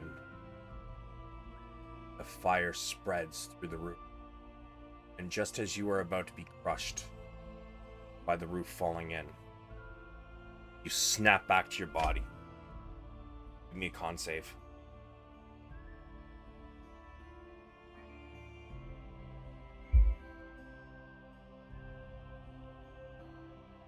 You all watch as Sulameen Rip. kind of snaps back, and he gets plowed off of his feet back down onto the ground, and he falls unconscious. Can I lunge Hang on. to see if I can catch him? Sure. I'm gonna say that's gonna be an acrobatics though. Okay, just a second. Can do. Savage, I gotta correct those rolls. I just noticed there was a 1 on there. I thought, what the hell's that? It was the 13. blast that I didn't have applied. So yeah, that's fine. Sometimes the sheets, I don't know why, but they sometimes do that after an update. They'll just, everybody has like a guidance or a bless. So if I know nobody's cast guidance or bless, I just ignore them. Cool. You dive for Sulameen. Unfortunately, you do not get there in time, and he slams into a shelf in the shop. Oh my goodness! What are you doing to my shop? Oh, all that money, the gold. But he lands in the shelf, and it crashes into another shelf, and they both hit the ground. Sulameen on top of them, unconscious. What the hell just happened? Ash is gonna say, I've seen this before. He was overcome with joy of the jewelry. Many ladies have seen this before. Who's going to pay for the damages to my shop? Look at that. That's gotta be at least $50,000-$60,000 worth of damages. That's ludicrous. Here's we'll cover a little bit, but as we said, we've paid a lot here today. Here's I drop 10 platinum on the table, and I just say, this will get fixed. There's lots of work in the city, and I help Sulameen up. You hand him the equivalent of 100 golds. That's right. Am I conscious now? No, not for a little bit. Okay. As Ash will carry him out of the store. you guys are fucking leaving, he looks at his shop, and the 10 platinum you gave him, this will not cover even half of it. And you can hear the fucking tears. I'm ruined. And you guys exit I the just get the fucking hell out shop. of Yeah, I just get out of there. Holy fuck.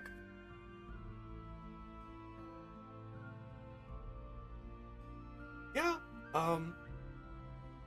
You guys, Arcane Bob. you guys come out of the shop. Ash is just carrying Sulameen with his fucking wonderfully sparkling necklace. Did you guys pass torchlights and such? People are like in awe of this work of art. They can't even tell what it is because you guys patch torches and such in the area. The light shining through is blinding everybody. It's all very noticeable. It reflects all the light. But yeah, you see a few people like shield their eyes as you pass, and then put it down once you're gone. Your whispers. What was that? God. And following you guys, the shopkeeper comes out and he's like, "My shop!" And everybody is very confused. And you guys head straight to Arcane Bob's. Unconscious Sulameen in Ash's arms.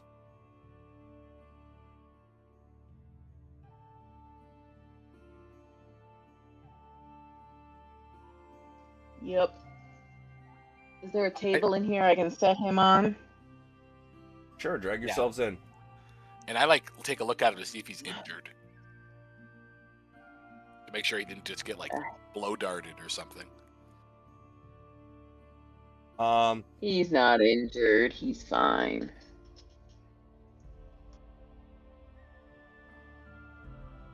Wabu, you hear the door open, and as you turn around to look, Spoonbreaker, you gotta drag yourself out too, my guy. Unless you're not going to Arcane Bob's. No, I'm not going to Arcane Bob's. All right, where are you going? I'll go back to my room. All right. Or actually, I'll head around. I'll walk around. Anywhere in particular? No. Okay. Are you staying in the market area? Yeah, actually. All right, cool. Yeah, you, Wabu, you hear the door. Bob's still sitting there snoozing. And you turn around to see Richter and Ash walk in, and Sulameen unconscious in Ash's arms. And she walks over and just kind of clears a good section of this table without any thought to the items. And, they clatter to the floor. They are magic items, so nothing breaks. But she drops Sulameen on top of the desk. And with that, I do need to take a couple-minute break. I gotta go. So we will be back in 5 minutes. Yeah. All right. Cool.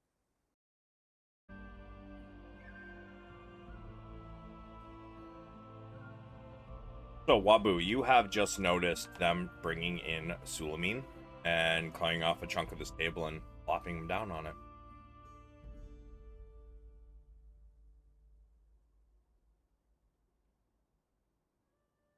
Wabu?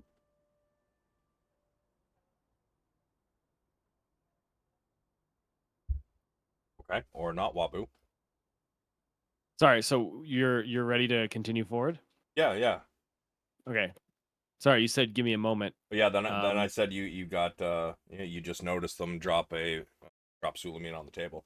And then it was silent, so I'll go ahead. Yeah, I'll rush over to Sulameen and I will give him a good look over to see what's wrong with him. Oh, don't fuss. He's fine. He just put on a necklace, thought it was the best thing since sliced bread, and passed out. It's true. That sounds quite interesting reason to pass out, but okay. It is You're stunning. sure he's fine? Ah, he's fine. He's fine. I brought bread and cheese and some ham. Ooh, bread, As cheese, well. and ham. For all of this, Arcane Bob is snoring face down on his desk.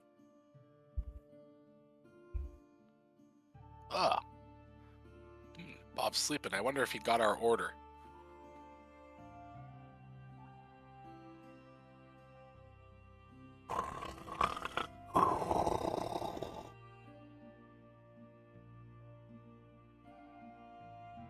I don't want to wake him up. He might lash out.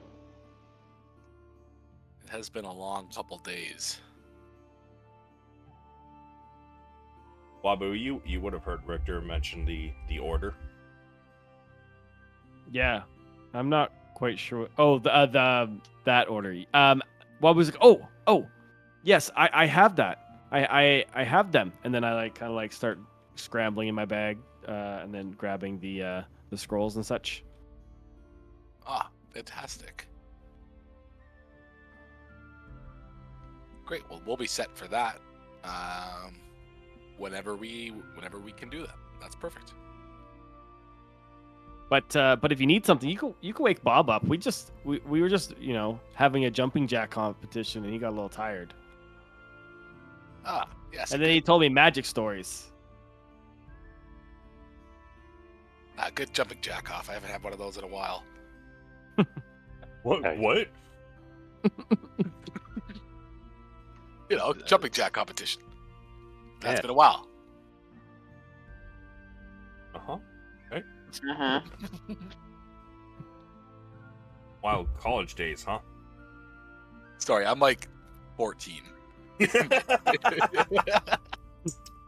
Not actually. He's actually only a few years younger than me, by the way, and I'm 37, so. Yeah. So I'm guessing, yeah, Wabu, you handed them those. Yeah. But I believe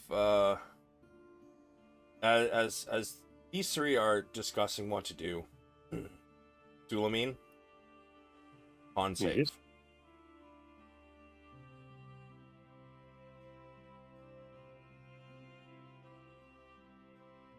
Working on it, sorry. Better this time. To be better this time. Right?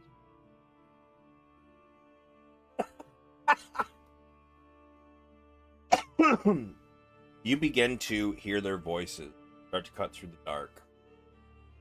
And Wabu, you seem to be more concerned than the others, so you can give me a perception.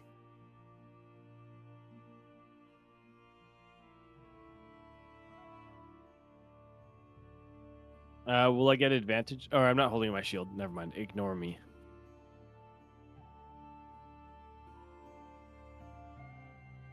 You notice his eyes kind of start to flutter open before they shut again.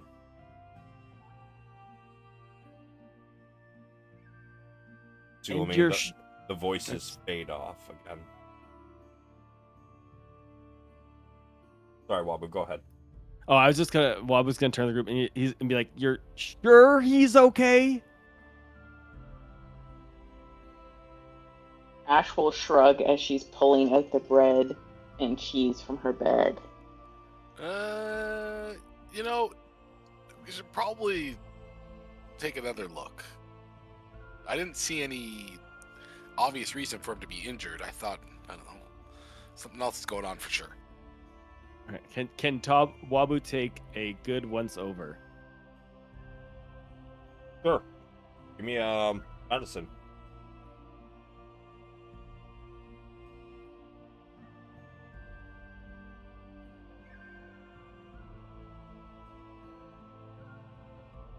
He seems to be 19. in a deep sleep, like he is overly exhausted.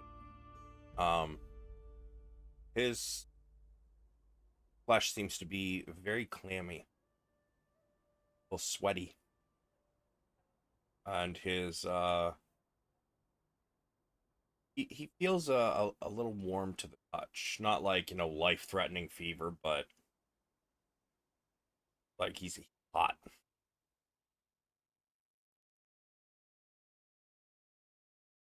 He's hot. Yeah, like a slight fever and sweating, exhaustion. What? Not Would much worse than what you were. After your dabbling with Arcane Bob there. Although stayed conscious. My dabbling, or you mean Spoonbreaker's dabbling with Arcane Bob? No, you're dabbling with the potions of speed. Oh, the potions. Okay, yep. Yeah, got it. like Ruggy. that shit would raise your body temperature, like, you know. Yeah. Okay, we'd be having a good grand old time. Got it. Okay. Yeah. So then, to me, it seems like he'll be okay. Or do I feel like I need to act on it? You feel whatever's wrong with him is probably not life threatening. Okay. He just might Could need I to sleep attempt- it off a little bit. Could I attempt to use something like Greater Restoration on him? Sure, if you got the materials, why not? I have my prayer beads, Okay. so I'll use one of those. How many more of those you got? They recharge daily. Yeah, sure. Perfect. I'll use a Greater Restoration on him. Sulameen.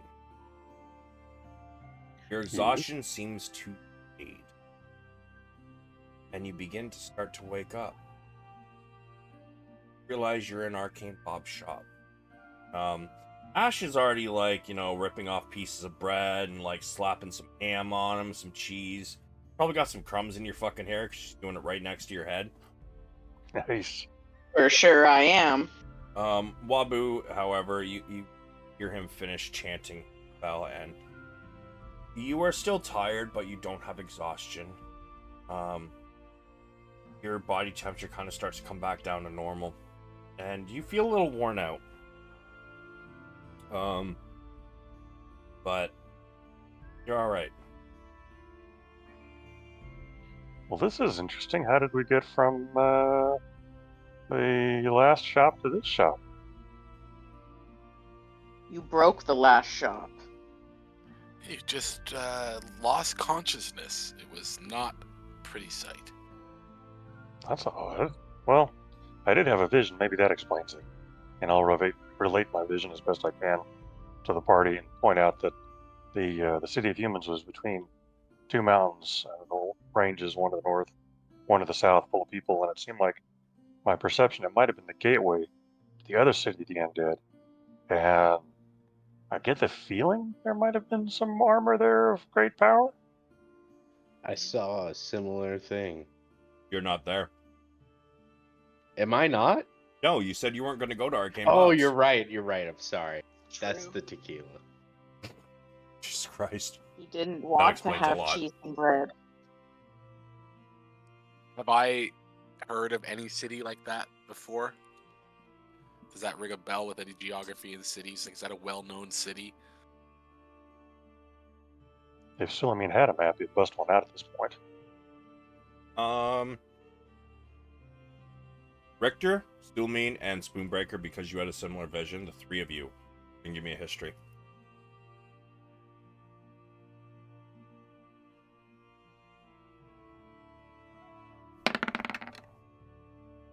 Who? Richter, it seems kind of like it might be Rockguard Garrison. Two mountains, you say? Sounds a little bit like Rock Guard Garrison. I don't know. Just a hunch. Maybe worth exploring if it's not too far away, depending on our plans. I would say any message from the gods or from anything like that shouldn't be ignored. So I think let's keep that in mind. Absolutely.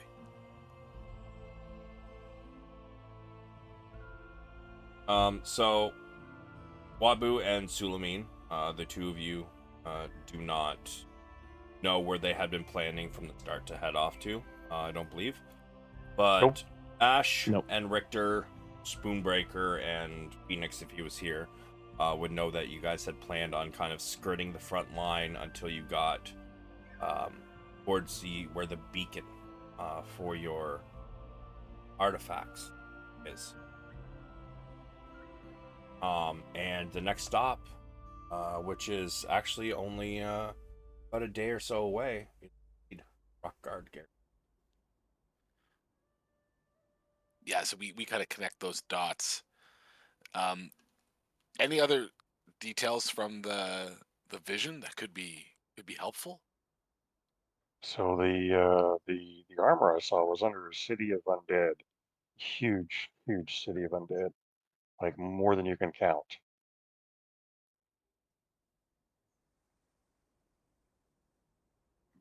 Which seems relevant. Doesn't sound good.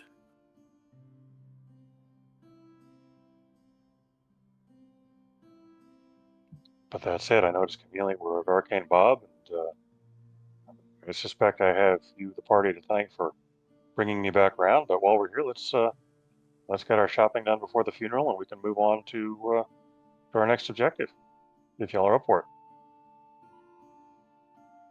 Aye. Yeah. Once we help out the Underbaron. And player to player, I'd say thank yous, Wabu, but I'd have been unconscious for you restoring me, so I wouldn't know. But I wouldn't just ignore that as a player. Oh no, that's totally fine. You guys, Sulameen hops off the desk, and you guys all notice Arcane Bob still snoring away. Sulameen, What kind of shoes is Arcane Bob wearing? his shoes are under the desk, or gonna under his desk to find out. Can I look under the desk from the front, or do I have to stick around the back? I would say, yeah, you could. Yeah, I want to look. Oh, what the fuck kind of shoe? Nice leather boot. Do they have laces? They do. I know where this is going. Yeah, I've got a feeling too. As you get close, yeah, you can see that. But Richter and Ash, as the two of you and Wabu walk over, I would like the two of you to make me a perception check. Ash and Richter. And Sulameen, what are you doing under Bob's desk right now? That just sounds so wrong. Yeah, I did that on purpose. Nice. So I am going to attempt to gently untie Bob's respective shoelaces or laces and tie them to one another. Okay. Give me a sleight of hand.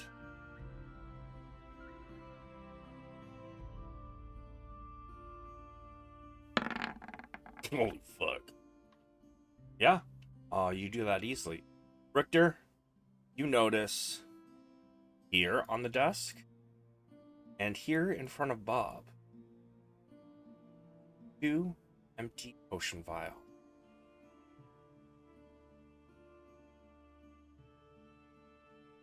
What type of potion vials? Do I recognize it, or are they generic? They're generic vials. Like to pick up the vial and inspect it? Yes. Sure. Sulameen, you take a moment to tie Bob's laces together. You know he's like 800 years old, right? Break a hip, bro. It's all good.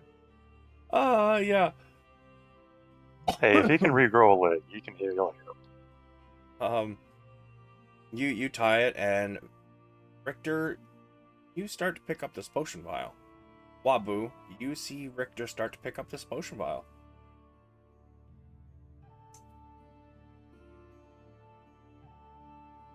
Okay. Wabu's gonna say nothing for now, but he's watching him. Richter, you take a look at you proficient in alchemy? No. Herbalism? No. You drank a potion of speed before though, right? Oh yeah. Lots of. You see the just a couple drops of this like almost milky white liquid. Yeah, I like put my finger in, then like rub it on my gums, and I'm like, someone's been hitting the juice. At this point, speed.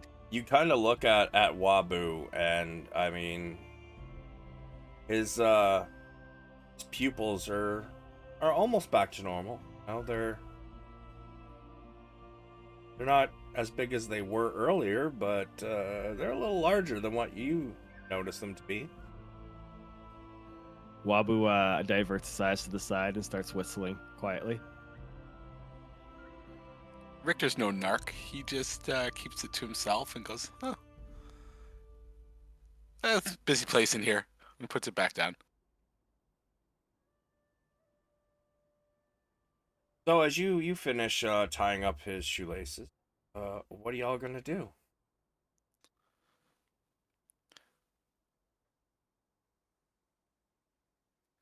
Richter sees Ash eating that ham sandwich, and it's like, oh, his stomach grumbles, and he's like, oh, goddamn. You're smart carrying around those rations like that. All I got are these, and I just start mumbling over the fact that I have crappy rations. I mean, she never put the fucking bread and cheese away, and ham. It's probably still on the table.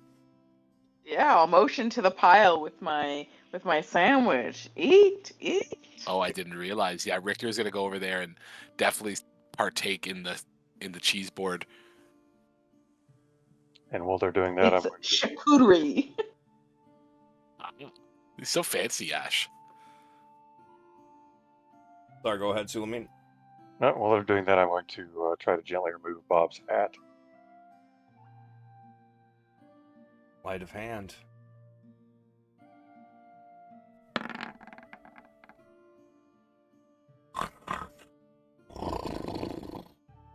Continue snoring as you remove his hat.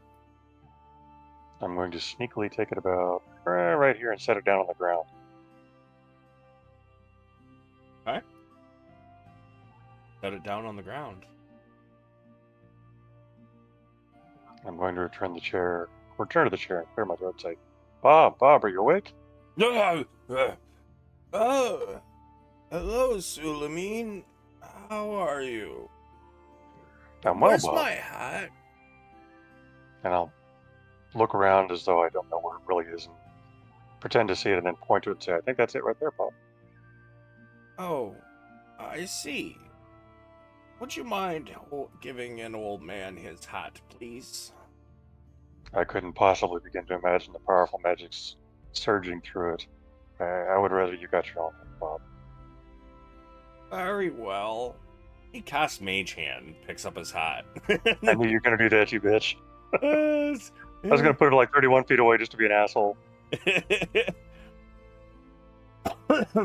But the Mage Hand brings his hat back and sets it directly on his head. So, Wabu said a few of you were coming to see me. What can I do for you? So looking for what I've been told is called a Ring of Tender Mercies. Do you have something like that?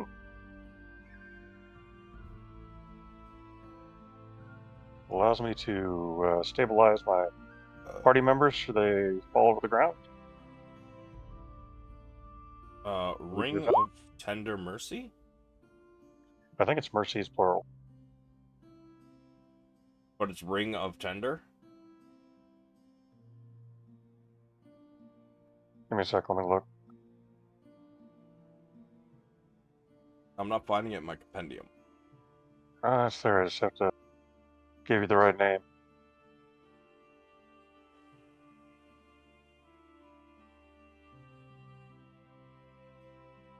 A Ring of Small Mercies.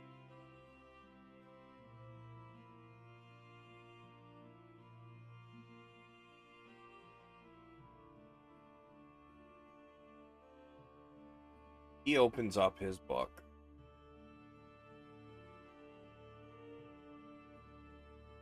And as he does so, he looks. Ah, you are in luck. It's, give me one moment. I can't quite read my writing on the price here. Fuck.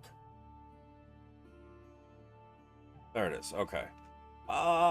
It is... Wow, that's not wondrous. The ring. Right? Wow.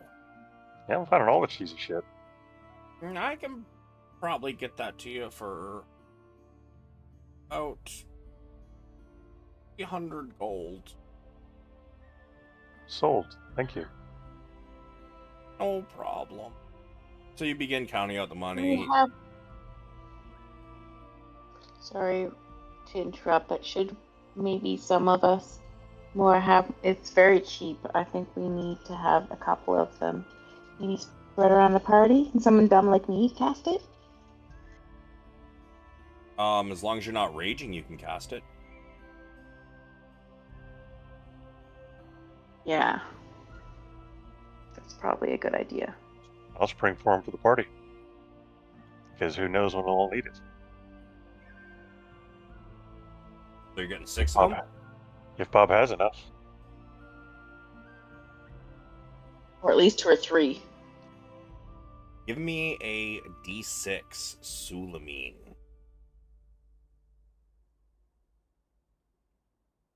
I have access to, and he looks down his ledger, 3 right now. Sold. All right. Well, and what did I say? 400? 300. You said 300. I'll pitch in. So that Sulameen's paying for all of them. 900 gold for all 3.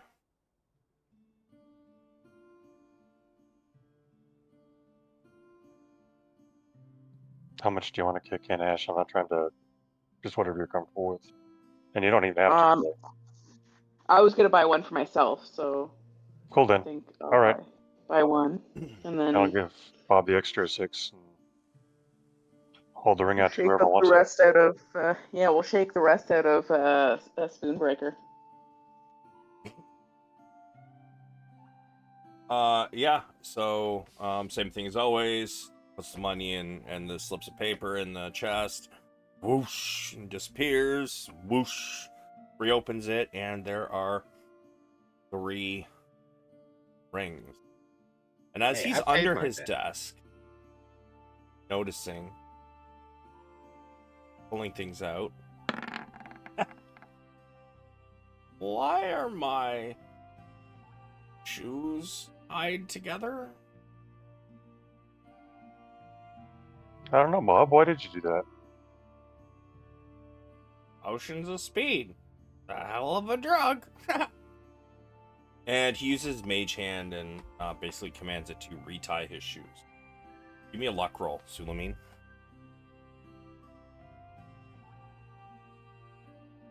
Okay. In.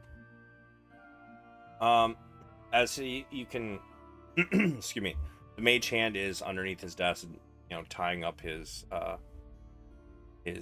shoes again. Well, here you are. Is there anything else I can help you with?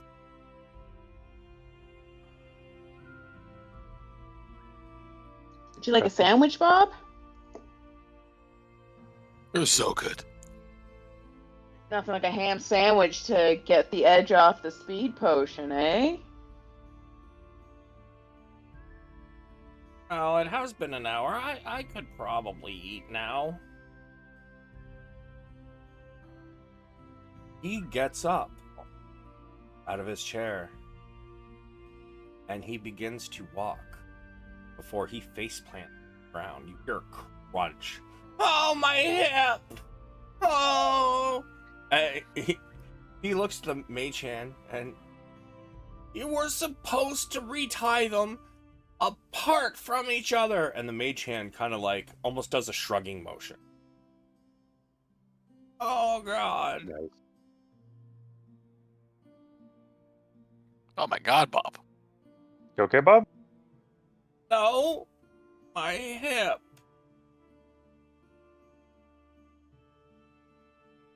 Bob, how can you Wabu, fix can your you hip? fix him? Oh, God. Wabu kind of like snaps out of his like denial phase and looks over. He goes over to Bob. And looking at Bob, did Bob take any damage? Bob has a broken fucking hip. His Yeah, one well, leg I don't is know like, how. it's Sorry, like I don't understand how definitely out of the healing that socket. works. Yeah, I don't understand how healing that works. Like, do I just cast the regular cure wounds? Do I cast you know what I mean? Do I have to cast like a? Yeah, let's give me a medicine. See if you can put it back into the right Restore place, hip. and then give him a heal. The medicine. Oh, yeah. You kind of tell him to brace for a moment. And, what do you mean? Clack! And the pain makes him pass out. But as he's out cold, you give him a little cure wounds. Sulameen, you're a fucking dick. I think we need to leave this town. We're starting to be a menace. It was just a little innocent fun. I mean, how does he break his hip? It's like 2 feet off the ground, for Pete's sake. Bro, he's 800 years old. Just because you stop like aging at a certain point, or you age a lot slower, doesn't mean your bones are gonna fucking hold up well. Like, So he's Smells like a like demigod, right? I mean, in terms of power, not constitution. So he's got a weakness. Oh my god. I'm sorry. Have you and Spoonbreaker been like having some side conversations outside of the game right now? Are you guys aligning with each other? I'm just saying Unfortunately. hypothetically, man. We know his hips are bad. Couple of fucking psychos. As you heal him, he kind of he doesn't really wake up though. His shoes are still tied together. I hope you're not waiting on me. I wasn't. Ash will fix them. I knew you wouldn't fix them, but I was curious whether, you know, any of the others would, especially Wabu, since he's like right there. Man, I'll double knot those bitches. Wabu's innocent. He just put the man back together afterwards. Ash, yeah, give me a sleight of hand. See if you can do this properly.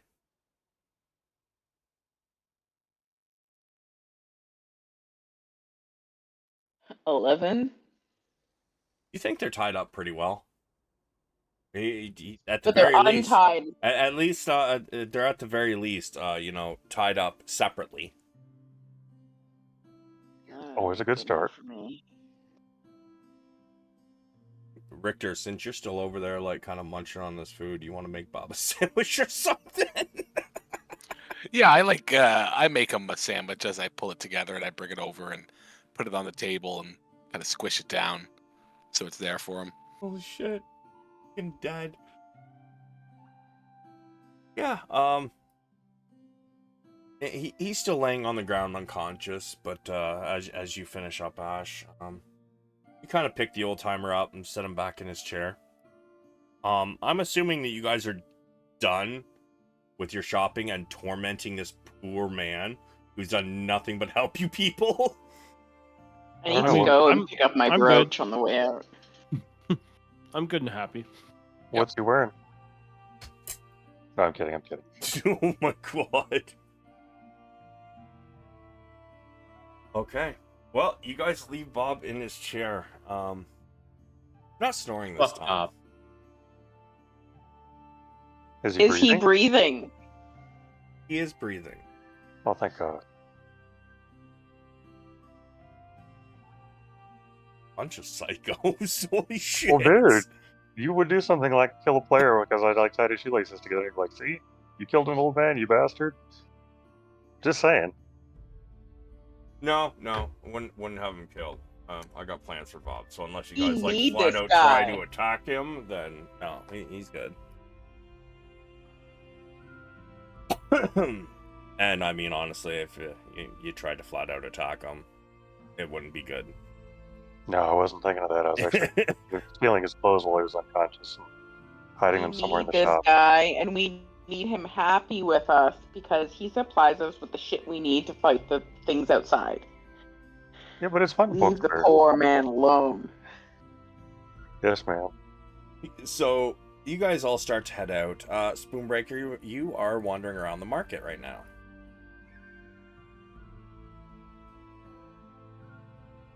Is there anything you're looking for, or are you just like hanging out, looking around, see what's happening, what's good? I guess I'm just looking around, seeing what's happening. What's any events or Excuse me. You don't really find any much in the way of events, but You do notice that most of the shops here have been repaired. There's still a few, like especially around the jewelers area, that have been destroyed, and people are still rebuilding them.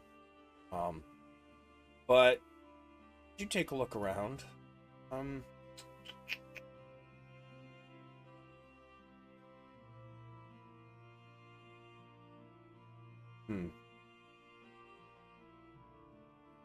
You notice an interesting armor shop.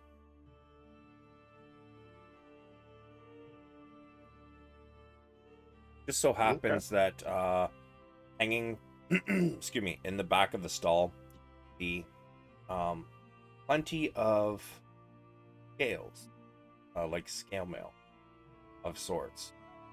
Though most of them are made from like metal scales, handcrafted and whatnot. You notice that a couple of them shine like metal, and yet don't look like real metal. A little disconcerting. Give me a nature at advantage.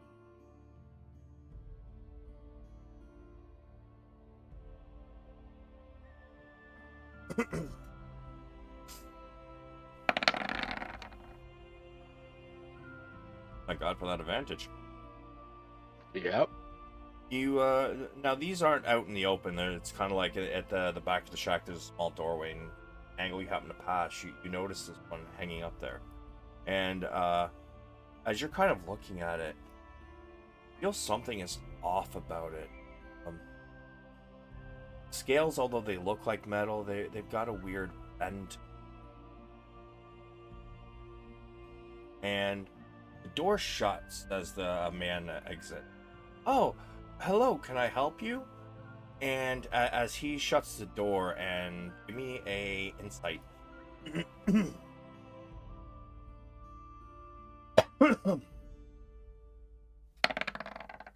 Oops, my bad. 11. You don't know exactly what, but something feels off.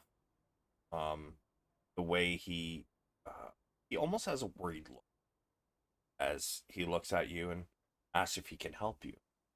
And kind of look down at your own arm. Scales on it. Something dawns on you. That's messed up. Begin to wonder exactly what that arm.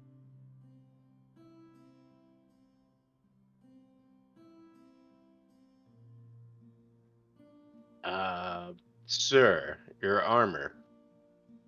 Just curious. What is that made of? What kind of armor do you have? There are some armors, outside the door he shut. So the ones you can see without the door being open. Oh, well, this one here, this one, I got some help from a dwarf with it. It's some dwarven mithril scale mail. Extremely light. It works wonders. If you don't have to be strong enough for real plate or real scale mail. Should I say regular scale mail. This one is, it's made of mithril. So here. And he kind of takes it off and he pushes it towards you. Give her a lift. I'll take it.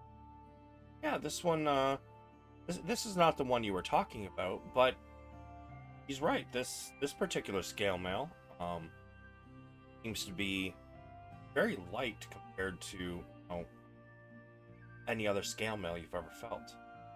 The etchings in it and the way the scale, the amount of metal that is in it should be extremely heavy, but instead it seems very light, but still is strong and protective.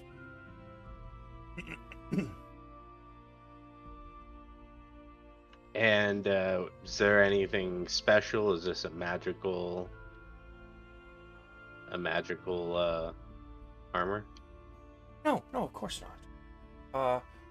I don't carry things like that, unfortunately. I mean, You can always buy this and then possibly get it enchanted. I'm not an enchanter of sorts. Just a simple blacksmith.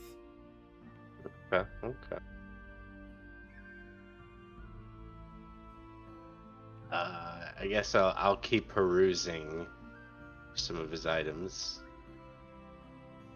Sure. The longer you stand there checking out his items, their insight. You said insight, right? Yes, I did.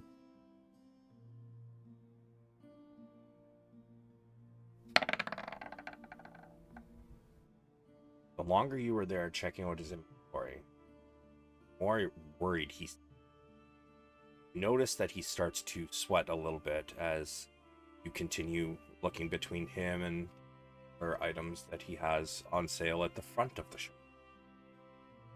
But you can't stop thinking about that Gale mail. Back of his shop, behind that door he shut when he exited.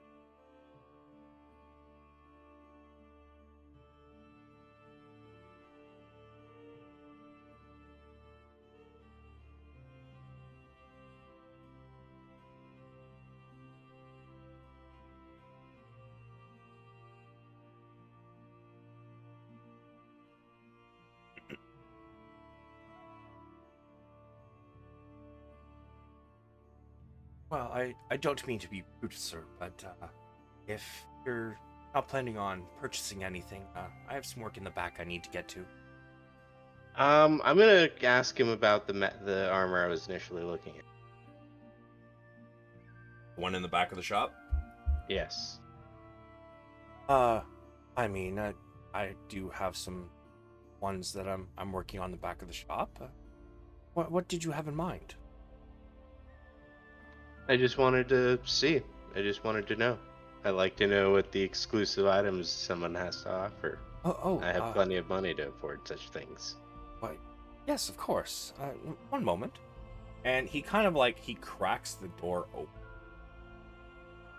But just enough for him to squeeze himself inside.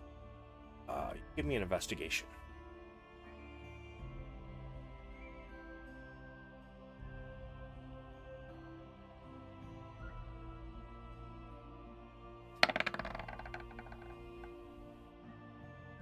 Get another glimpse of it.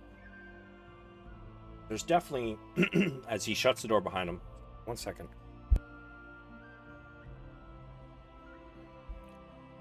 As he shuts the door behind himself, you do get a glimpse of it, and you're almost certain that that is not an actual metal. Those scales look like actual scales. He opens the door again and comes out again with just enough room for him to squeeze out. And he pulls out some black plate. This is adamantine. This will soften any blow you take, though it is extremely heavy. And he sets it on the table in front of him, the front of the booth. Is this what you mean? These ones are quite pricey. They run roughly the same as mithril. They're both very hard to make, of course, but this might be something of interest to you. No? And what does it cost? Well, let's see. Plate is 1,500 plus the cost of what is adamantine?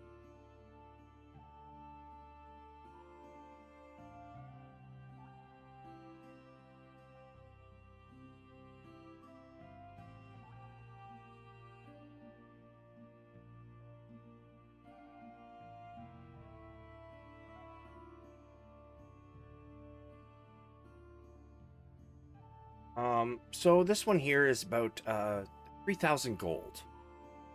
What is your strength, Spoonbreaker? Well, I'm not thinking about wearing it for me, player DM. I was thinking about taking it, selling it somewhere where it's more valuable. Oh, I see. Not a bad idea, I guess.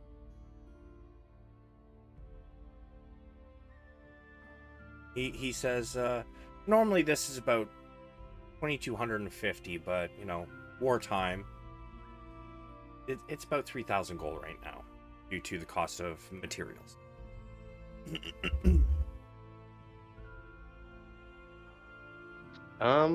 Okay. Yeah. Sure. Oh, really? Excellent. Good. It's been slow lately. The not having many people here anymore. But yeah, sure. Here you go. And so, what is your strength, though?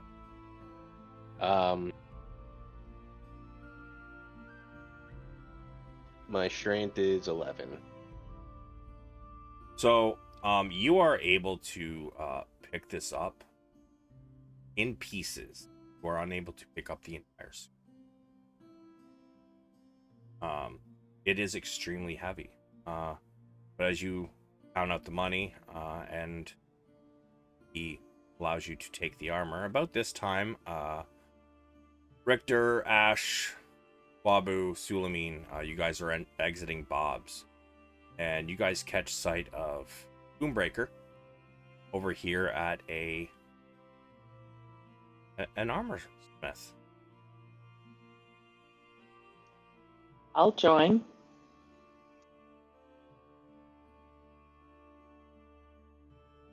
Oh, hello. More customers.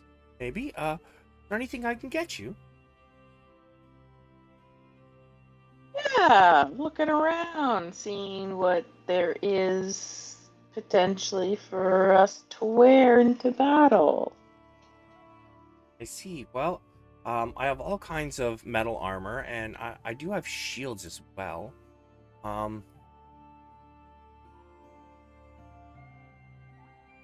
DM to player, does leather armor still count as unarmed defense?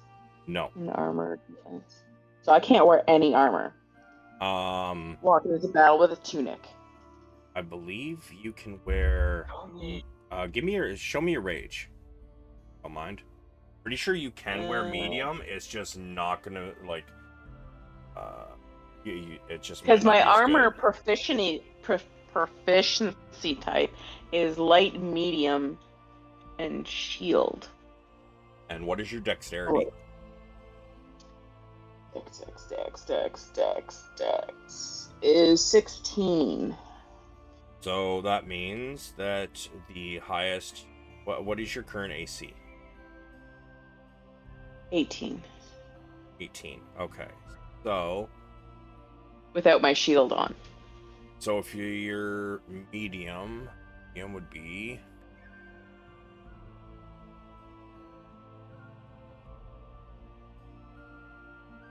Medium armor. One sec.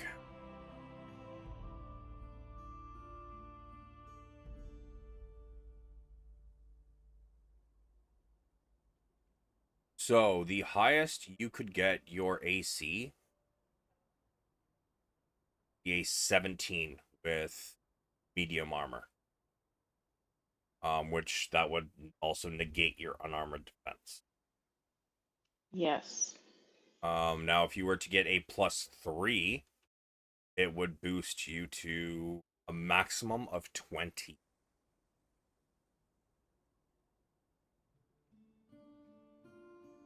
Yeah. And then plus my shield, right? Yes. And how much would something like that cost? Let's talk to the guy. I want to know how much that would cost. Well, what kind of armor are you looking for?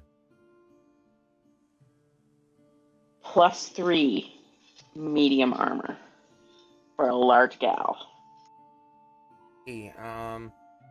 Well, we have the half plate. That covers basically, your torso and your arms. And I mean it's gonna be +3 version. Like masterwork almost. Let me see.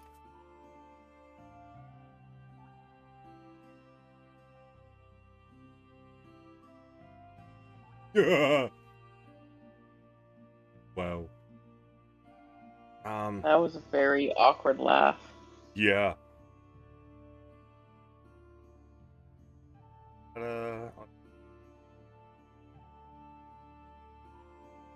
+3.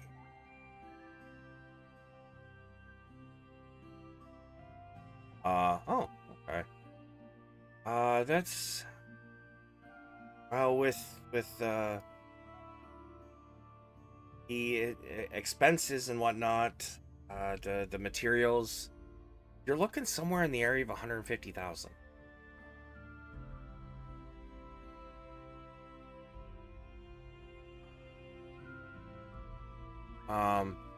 Now, it's not too heavy. You know, you'll still be able to be quiet, pretty easily. Oh no, sorry, that's the half plate, not the breastplate. So you are aware you would have disadvantage on deck saves, or sorry, stealth. How is a Goliath at all stealthy? I think it just goes with my character's disadvantages on stealth.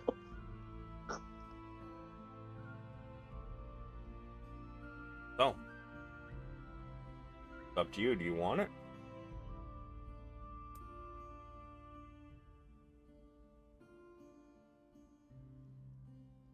No, it's a little bit too pricey for me for right now.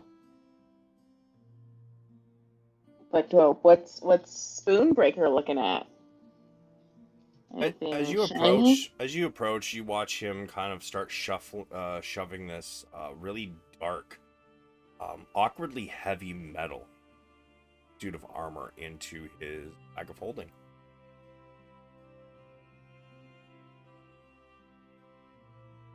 But Ash, give me an insight. Okie dokie.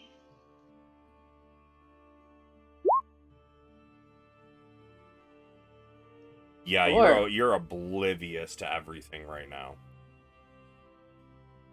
Cool. Alright. What about the other three of you? Aim. What are you guys doing as you approach? I don't need anything here, so I'm just hanging out, kind of near the door. I'll go in just to hang out with everybody. Oh, it's a stall. Well, yeah, it's I'll a stand there and stall, look but around. there's a back room where there's like an area to work, and behind that is the actual forge. Gotcha. Spoonbreaker. Is there anything else you wish to do while you're here?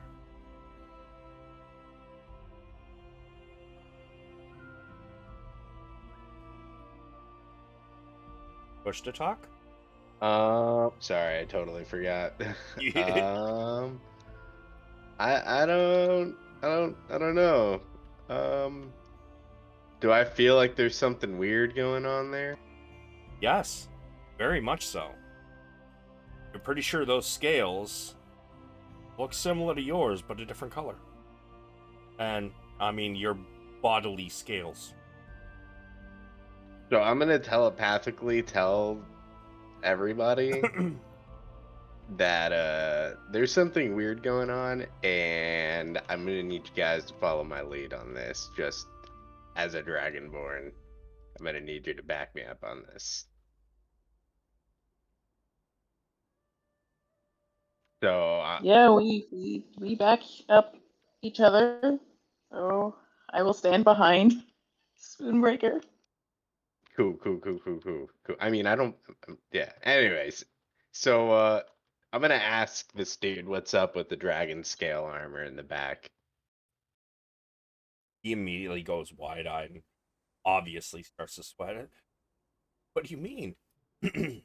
I mean, I've a piece back there that, you know, I've made to look like a dragonborn scales, but it's not ready yet, and I don't like to show my work before it's done. You understand?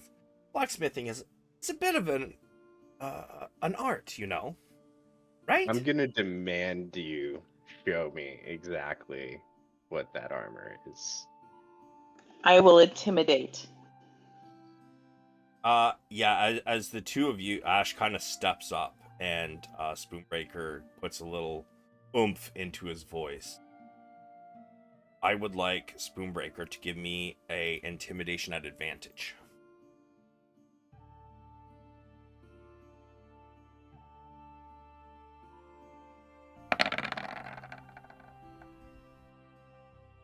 He looks between the two of you, and he backs up a step. He looks back and forth, and he is now pouring sweat. And he takes off running. He goes and he tries to leap over the more southern side of this stall. So you guys are at this white top stall here, and he leaps. And as he does, in midair, one hand on the edge of the stand and his legs over top of the bench, Richter drops. Momentary state. Yep. I see it happen, and I use the reaction to freeze him.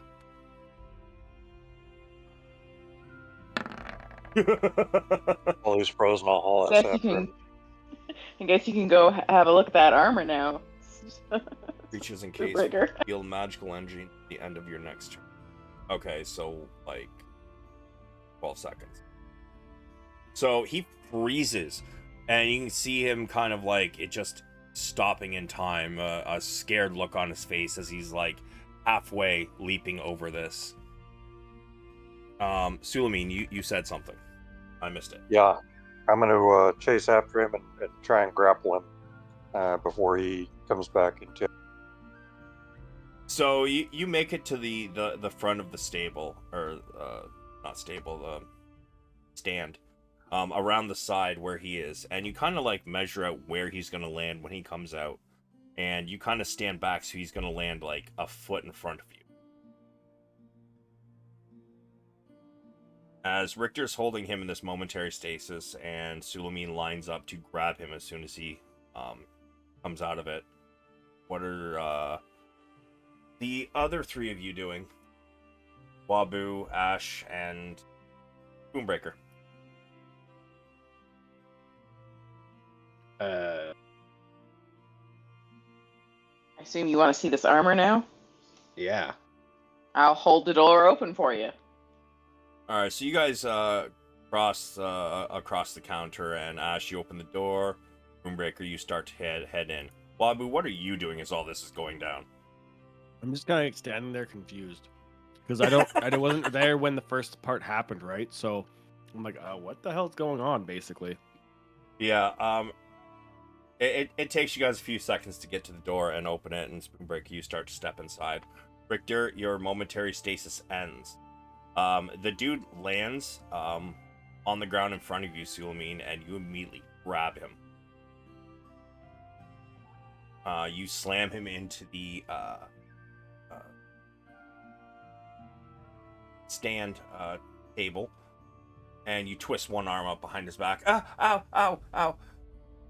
Oh shit, I'm so going to jail. Spoonbreaker, you walk in, and you can see that he wasn't completely lying. It is not finished yet.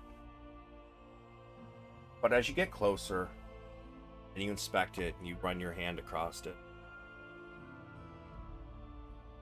I'm sorry, what was it, last part? You run your hand across this this armor, Mm-hmm. and you realize you are correct. This is Dragonborn scales. And the only creature that this could possibly line up with, probably Silver Dragonborn.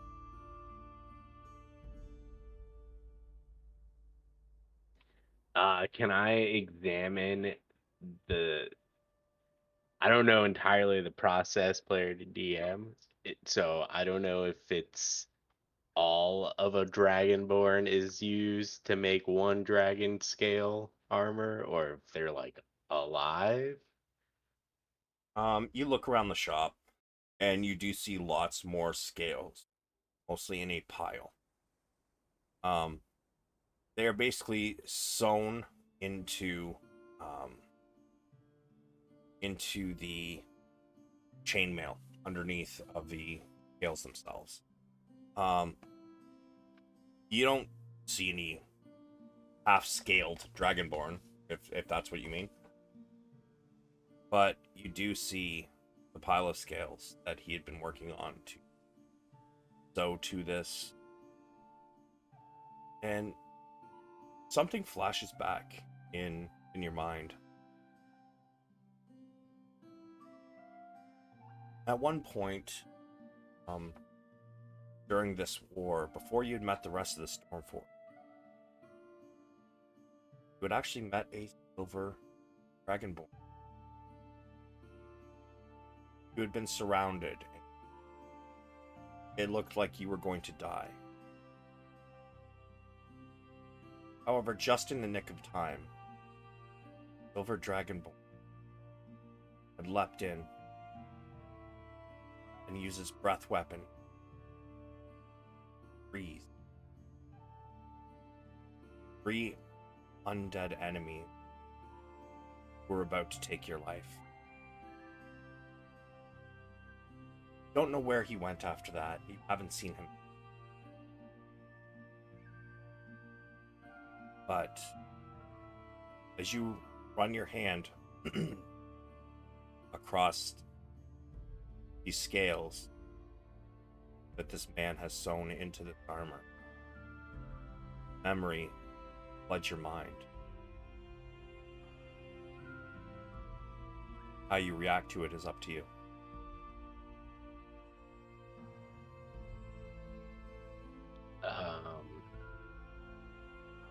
Well, I don't think Spoonbreaker is gonna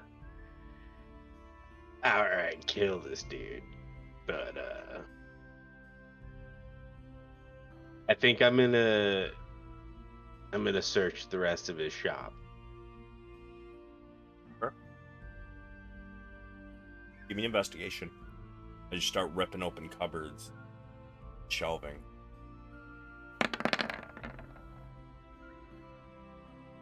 Oh. You find a couple cupboards, chest filled dragonborn scales. Silver, gold, white, red, black. You even find some that, although believed to be myth and legend, be made of steel.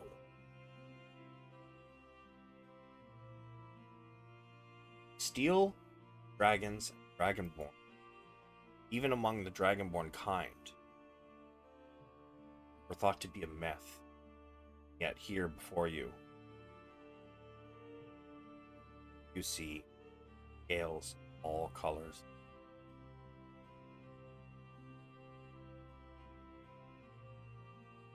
I'm gonna question this guy on where these came from. You walk out and you find Sulameen has this man like arm behind his back twisted up, so if he struggles too much he's gonna break his arm, right? You walk out and you ask him where they came from. Like to give specifics about how you asked this? I'm just gonna ask casually the first time. And as he asks, I'll just give a little extra tug to the shoulder, not too much, but just enough to make it uncomfortable. Get a persuasion at advantage.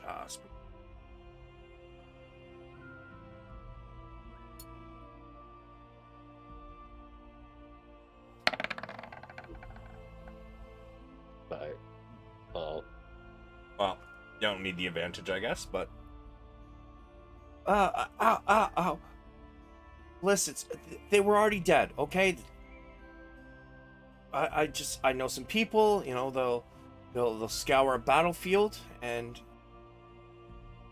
they cart off. They're people who cart off the bodies after a battle, and if a dragonborn's fallen, then you know, but they just get me the scales. Okay, I pay good money for it, and I make sure I tell them I don't want them to be alive. You know, that they would have need to have already been dead, and then they take the scales and I make armor out of them. It gives the wearer resistance to damages. You know, maybe your face won't completely melt off. You get hit with acid, or you know, maybe you get hit with fire and you just get a little singe, a few blisters. You know, ow, ow! Please don't break my arm. No, that didn't answer my question though. What do you mean? Who is giving you the dragon scales? Look, I was getting them from I was it's somebody from the Thieves Guild. It gets their hands on them, and they delivered to me. And that all they told me was that, you know, people that cleared the battlefield, a lot of that stuff is worth money, and this is all I wanted. Okay, ow! I don't know their names. I swear. So I'm thinking we're gonna stop doing that then, right? Yeah, sure. I mean, whatever you want. I promise. I swear. Just please, don't don't turn me in, please. I'm just trying to support my family. You'd be a lot less likely to do it in a jail cell, but up to you.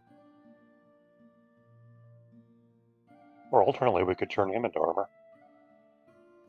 Yes, What? what I was thinking. Player to player, I'm kidding, of course. I'm Careful. going to.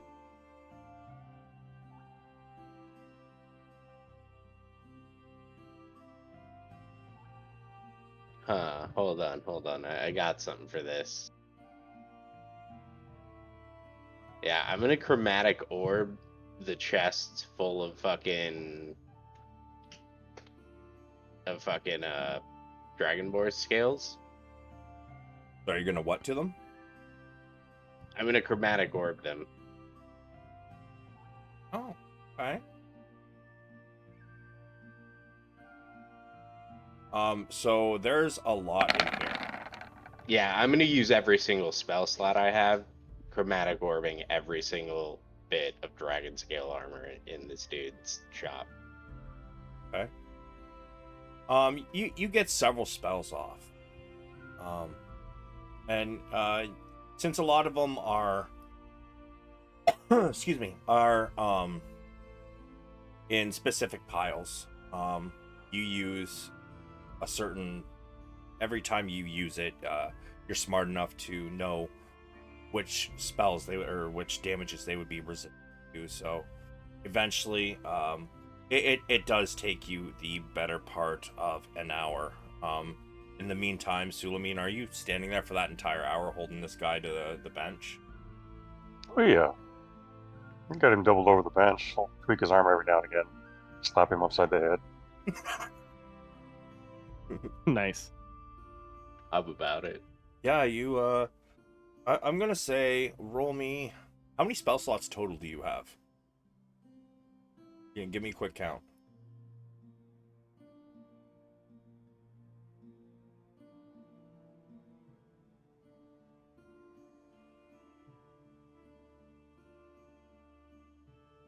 Seeing that Spoonbreaker has this handled, I think I'm going to just wander off. Or back to the kitchen.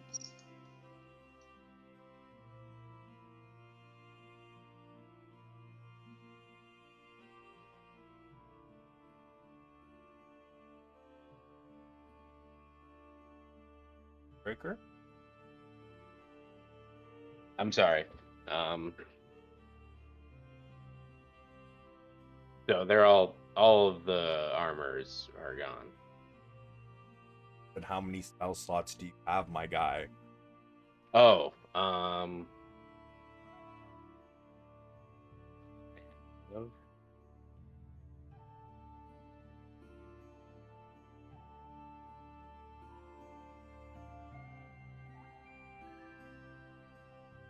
$17.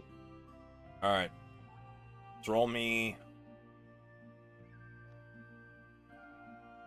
What'd you say, baby? Roll me. D10 plus 7.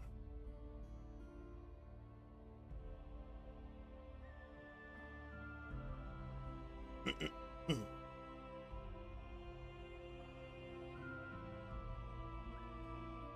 think he's distracted by somebody called Baby, which is not you. Yeah, sorry. You never know. Roll me how many what's? You haven't seen our Baldur's Gate 3 conversation, Ash. That's what I'm saying. That's fair. I said a D10 plus 7, my boy.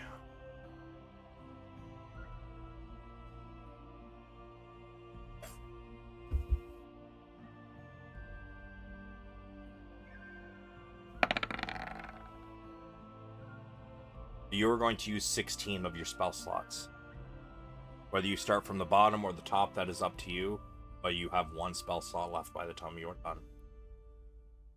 Perfect. And by the end, this man's entire stand burning to the ground. At this point, as the smoke rises, a crowd has gathered round. And you kind of step out of the thing as it turns to ash, and people are watching Wabu and Richter stand around while Sulameen has this man in an arm lock, and you have burned his business around. You guys can't really hear what they're saying, but there's whispers going around. Would you guys like to address this, or what are you doing?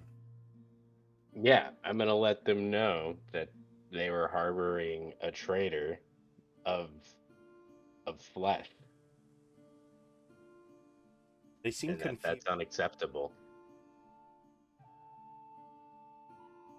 Seem quite confused by what you mean. I just confirmed to them that I'd gotten rid of all of his sellable material that was known as dragonborn flesh. Whispers go up, and guards begin to come up, and they kind of push their way through the crowd. What is going on here? What have you done to his business? I've made sure that you're not harboring someone selling flesh for armor, is what I've done. Selling flesh. And they kind of walk up to Sulameen and the man that you're holding. Sir, please let him up. We would like to speak with him. Of course. And I'll let. And he kind of just stays down on the ground, and two of the guards pick him up rather roughly, and they lift him up, and one of them stands between right in front of him. What is he talking about? The man just kind of averts his gaze and stays quiet.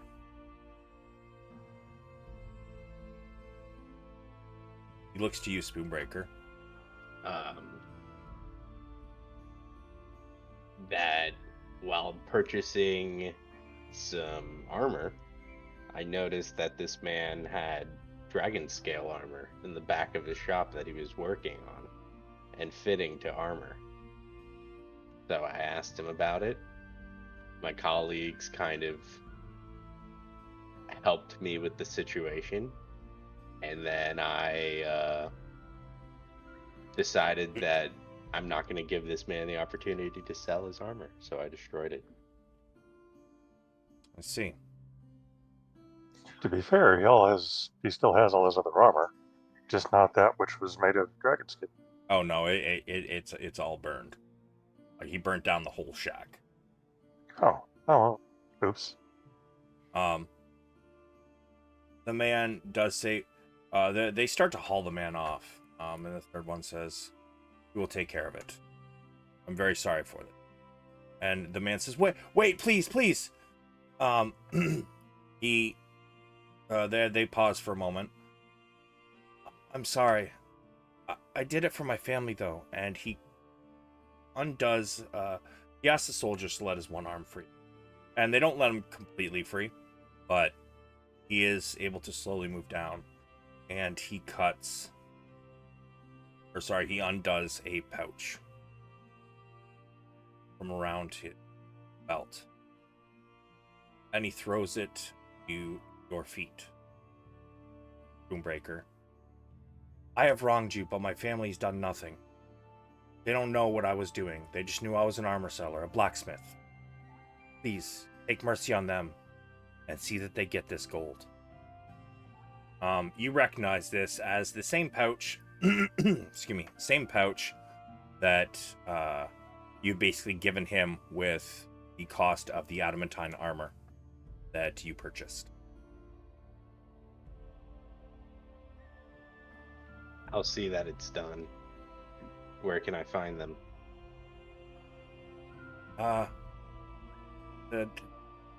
The western quarter, the western quarter, near the center. Look for, just ask around for, God damn it, why do I always do this to myself? You need like a list of names. Yo, just for to run fucking through. real though. It's like a random list. Just- Ask for Coralina. People will know who you mean. Say Coralina, the blacksmith's one.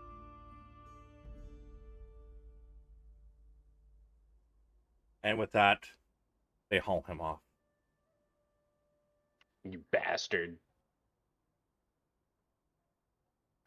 Despicable actions. So with all that done, I'd say it's probably getting around 6 p.m. in the evening. You guys want to head back to Citadel? Sounds like a She's good already time on for her dinner. way.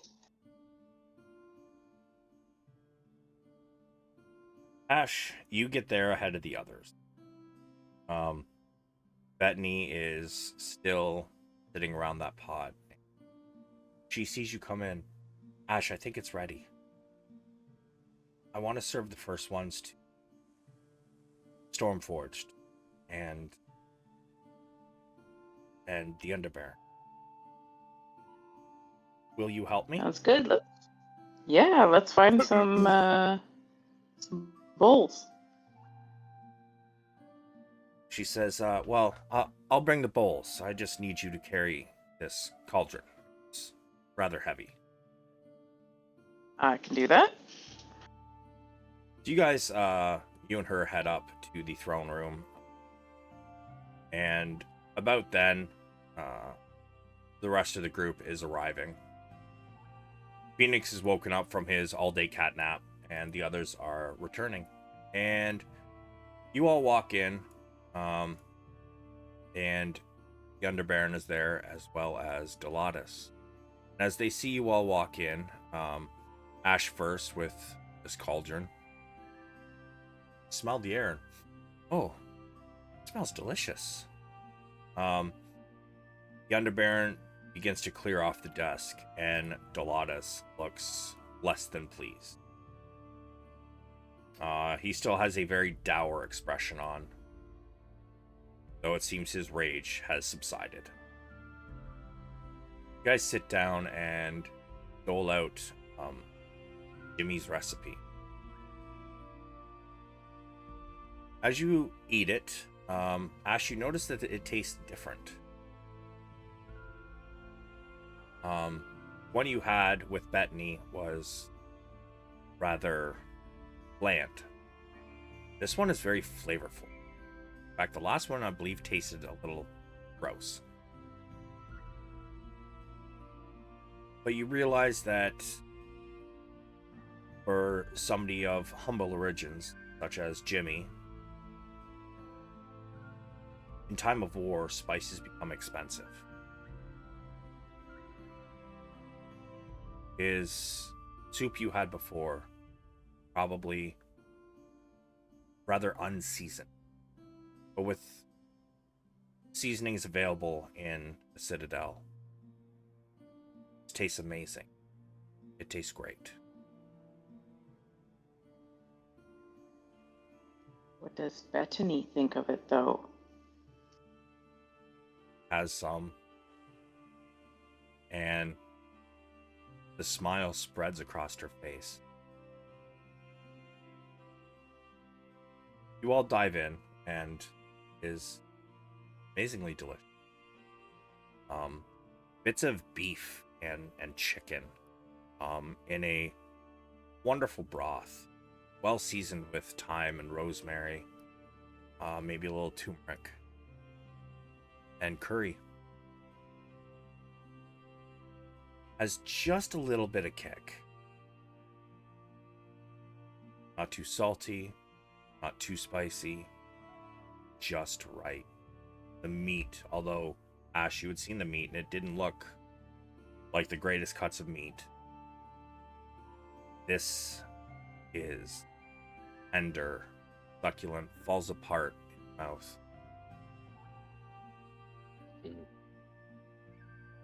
A tear streaks down her face. She enjoys it. Dolores, having heard about her friend passing and being her friend's recipe, he does not say much, and he does not look up from his bowl. But he does eat it, and once it is finished, says, "Quite good, Bethany. I'm sure your friend would be proud." And she can't help but smile.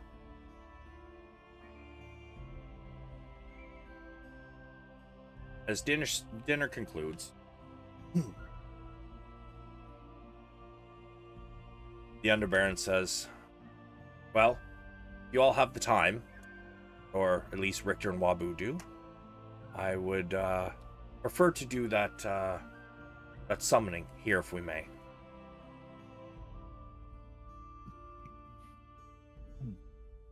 What was like, yep, I can start right now. Oh, hold on 1 second. He kind of nods to Dolores. Dolores goes to one of the doors and he calls to somebody. Into the room are carted two quite large steel and adamantine cages.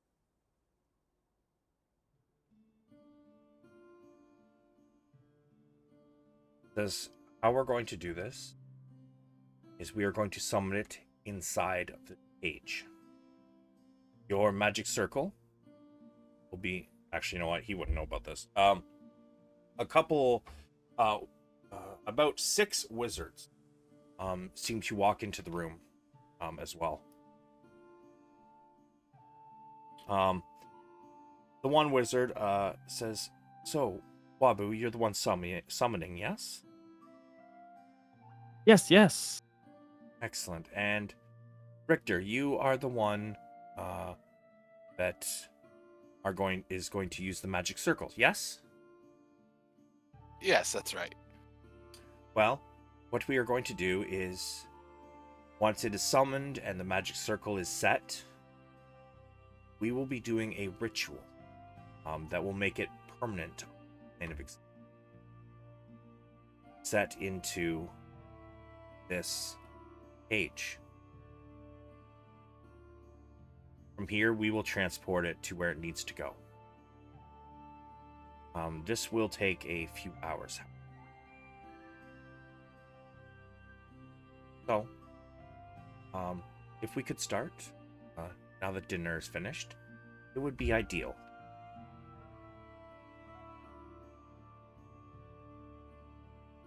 Wabu just like, okay, and he starts to casting right away. Whoa, wait. what we need. He's going to pull out a book, and he shows you the exact one they need. Okay. What level is it? CR. I am just looking real quick. Yeah, I just need to know the CR.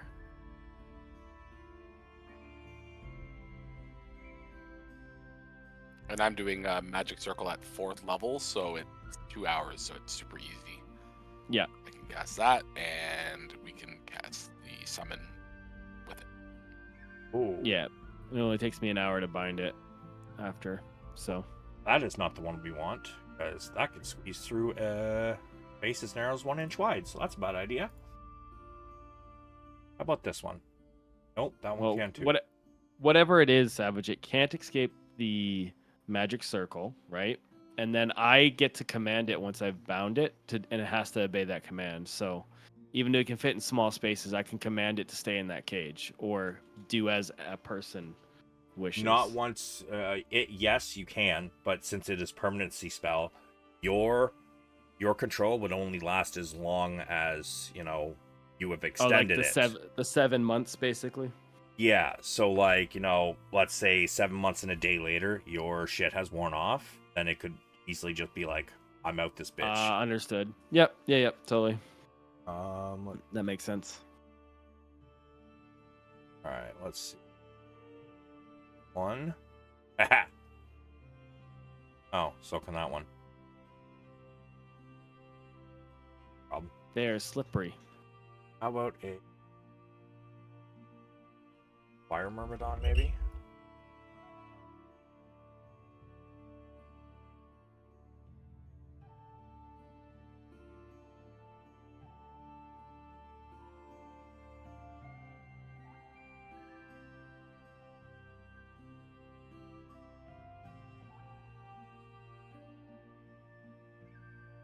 Ah, this one cannot. Okay, perfect.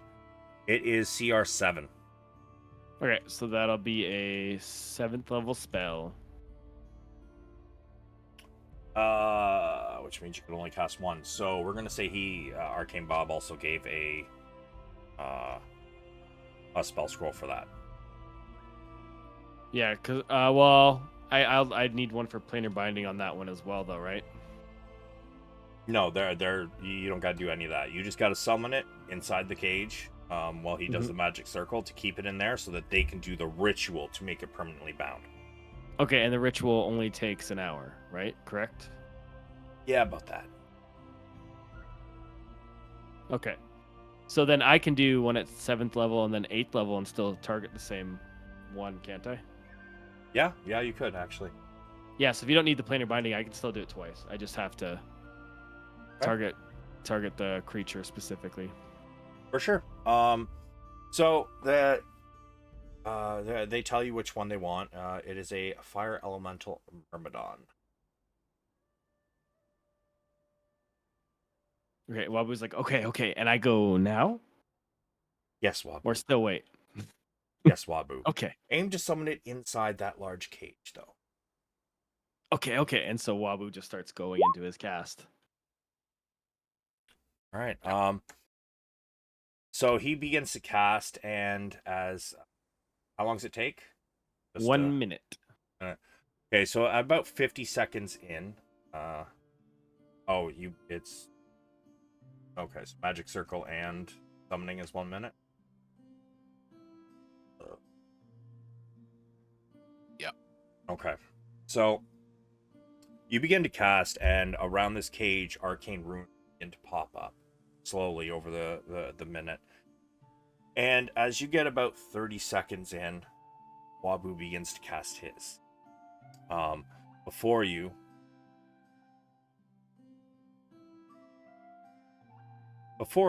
a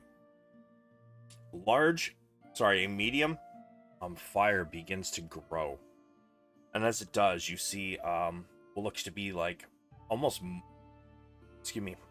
blackened steel seem to like cover what would be its shoulders and its forearms, and a metal mass, almost giving the fire a shape its head. Begins to form. And as you finish your spell, Wabu, the 6 wizards gather around on the outside of this magic circle. And they begin to cast simultaneously, all chanting. And over the course of the next hour, this thing seems to be rather annoyed. Oh, wow. Huh, this one has a higher intellect than I thought. Here's what it is. It begins to kind of bang against the cage. But as it does, eventually, it just lets it happen.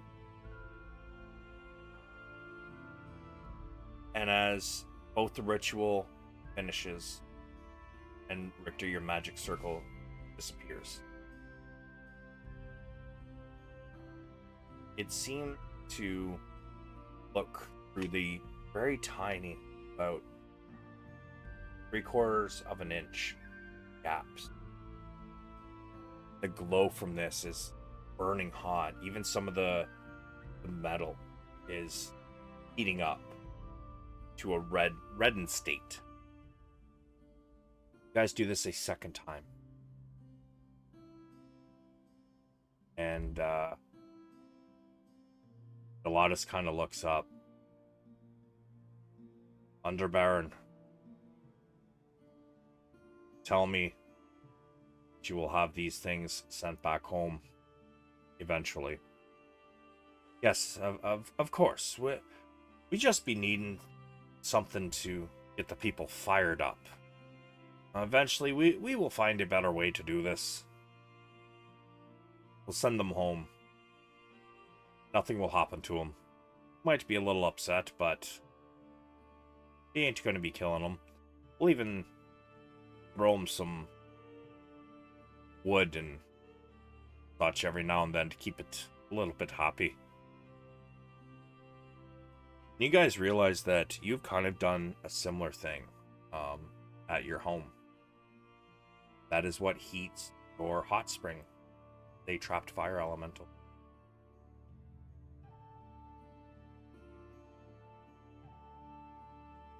But the cages are carted off. There is basically they completely close it off, other than a little gap so it can get air, and it kind of simmers down. The heat is still there, but the air keeps it from expanding too much. Or sorry, the lack of air keeps it from expanding too much. And they cart them off. One towards the west, the monument in the west, and one towards the monument in the east. And he says, well, is the rest of you, is there anything you guys want to do while this is going on? Or did you want to sit here and watch? It's going to take roughly 4 hours. I got nothing better to do. Somebody has to work in the morning, though. Yeah, I know, but I just need to know if you guys were doing anything else or not. Or you're just watching. I'll just watch. Well, I was going to give Bethany her gift at some point, Sure. but I can do that next session. I mean, it'll take like all of 2 minutes. This is true. I hope it was nicely wrapped. I mean, you didn't ask to wrap it. You just said you wanted the damn fucking necklace or brooch. That's true. Yeah, you kind of got out of there in a rush. That is also true. So, I mean, if you want to give it to her tomorrow, you can, take a little time in the evening to wrap it up in whatever it is you might have. And then you could do that next session. But if you're going to give it to her now, like, during this 4 hour period. Yeah, I don't really have anything on me other than a large bat ear, which I don't think she'd appreciate, or a Goliath skeleton. I also don't think she'd appreciate. The bat ear is very ash, honestly, but that's up to you. It's true. No, I can give it to her like this. It's fine. Okay, sure.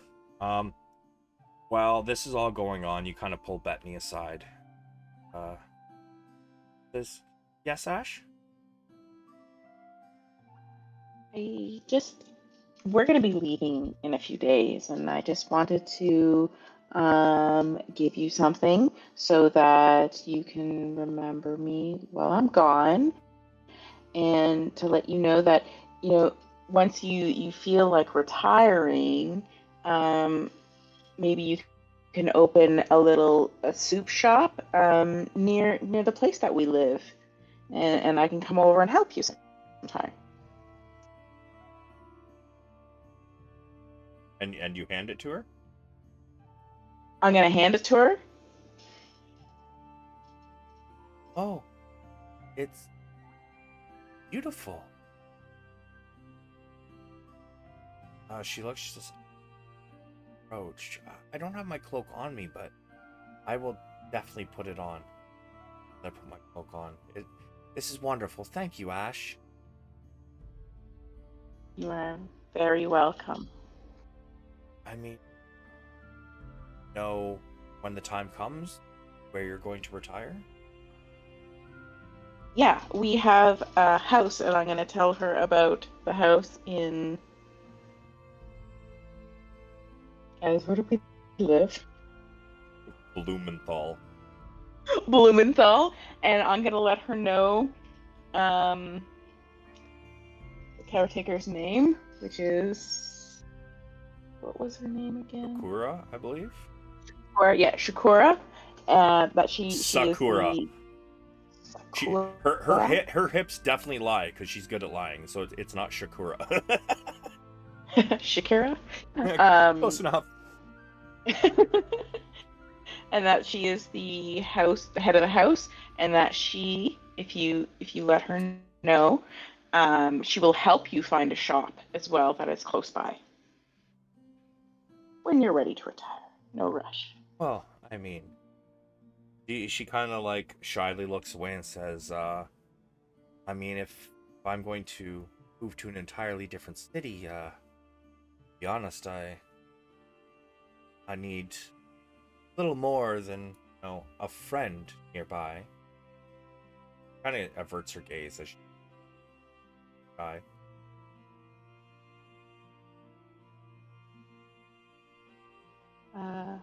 Well, we have many friends that help around around the house. Maybe we can get you introduced to the chef, and you can maybe help him for a little bit too. So Ash, would you like to do an insult or sorry, insight? No, I don't want to insult her. Would you like to do an insight, or are you purposely playing dumb? My insight shit. So I have a feeling this is gonna be on purpose dumb.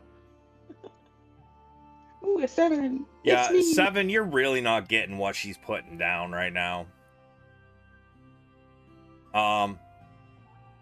Sulameen and Spoonbreaker, the two of you, if you're trying to listen in or watch what's happening, do you two wish to? Without being Yeah. obvious. But yeah, exactly, without being rude. All right. You both can give me an insight. Holy fuck. Bro, just like real life. Spoonbreaker, you understand what Bettany's getting at, and you also understand that Ash apparently is dumber than a bag of bricks at this particular thing. I guess I'm gonna cough obnoxiously and say, in between my coughs, Bettany, talk to her like she's 5.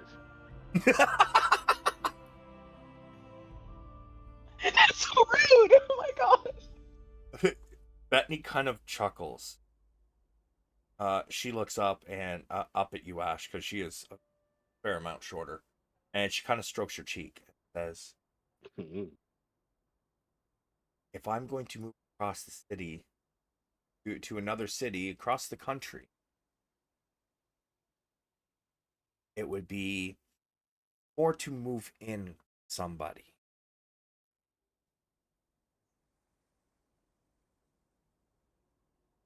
Oh. Ash is gonna do a little like football touchdown happy dance, and then clear her throat like it didn't happen, and being like, "Yeah, I got plenty of room in the mansion." All shy like. Miles. And she kind of like she turns to watch what is going on with the fire elementals and such, and she just kind of like leans her head on your shoulder. And as the spells finish and the fire elementals are carried off, this is where we are going to end for the night. And may I say, Ash, serious Karlak vibes. I don't know what that means. Just look up any video with this word.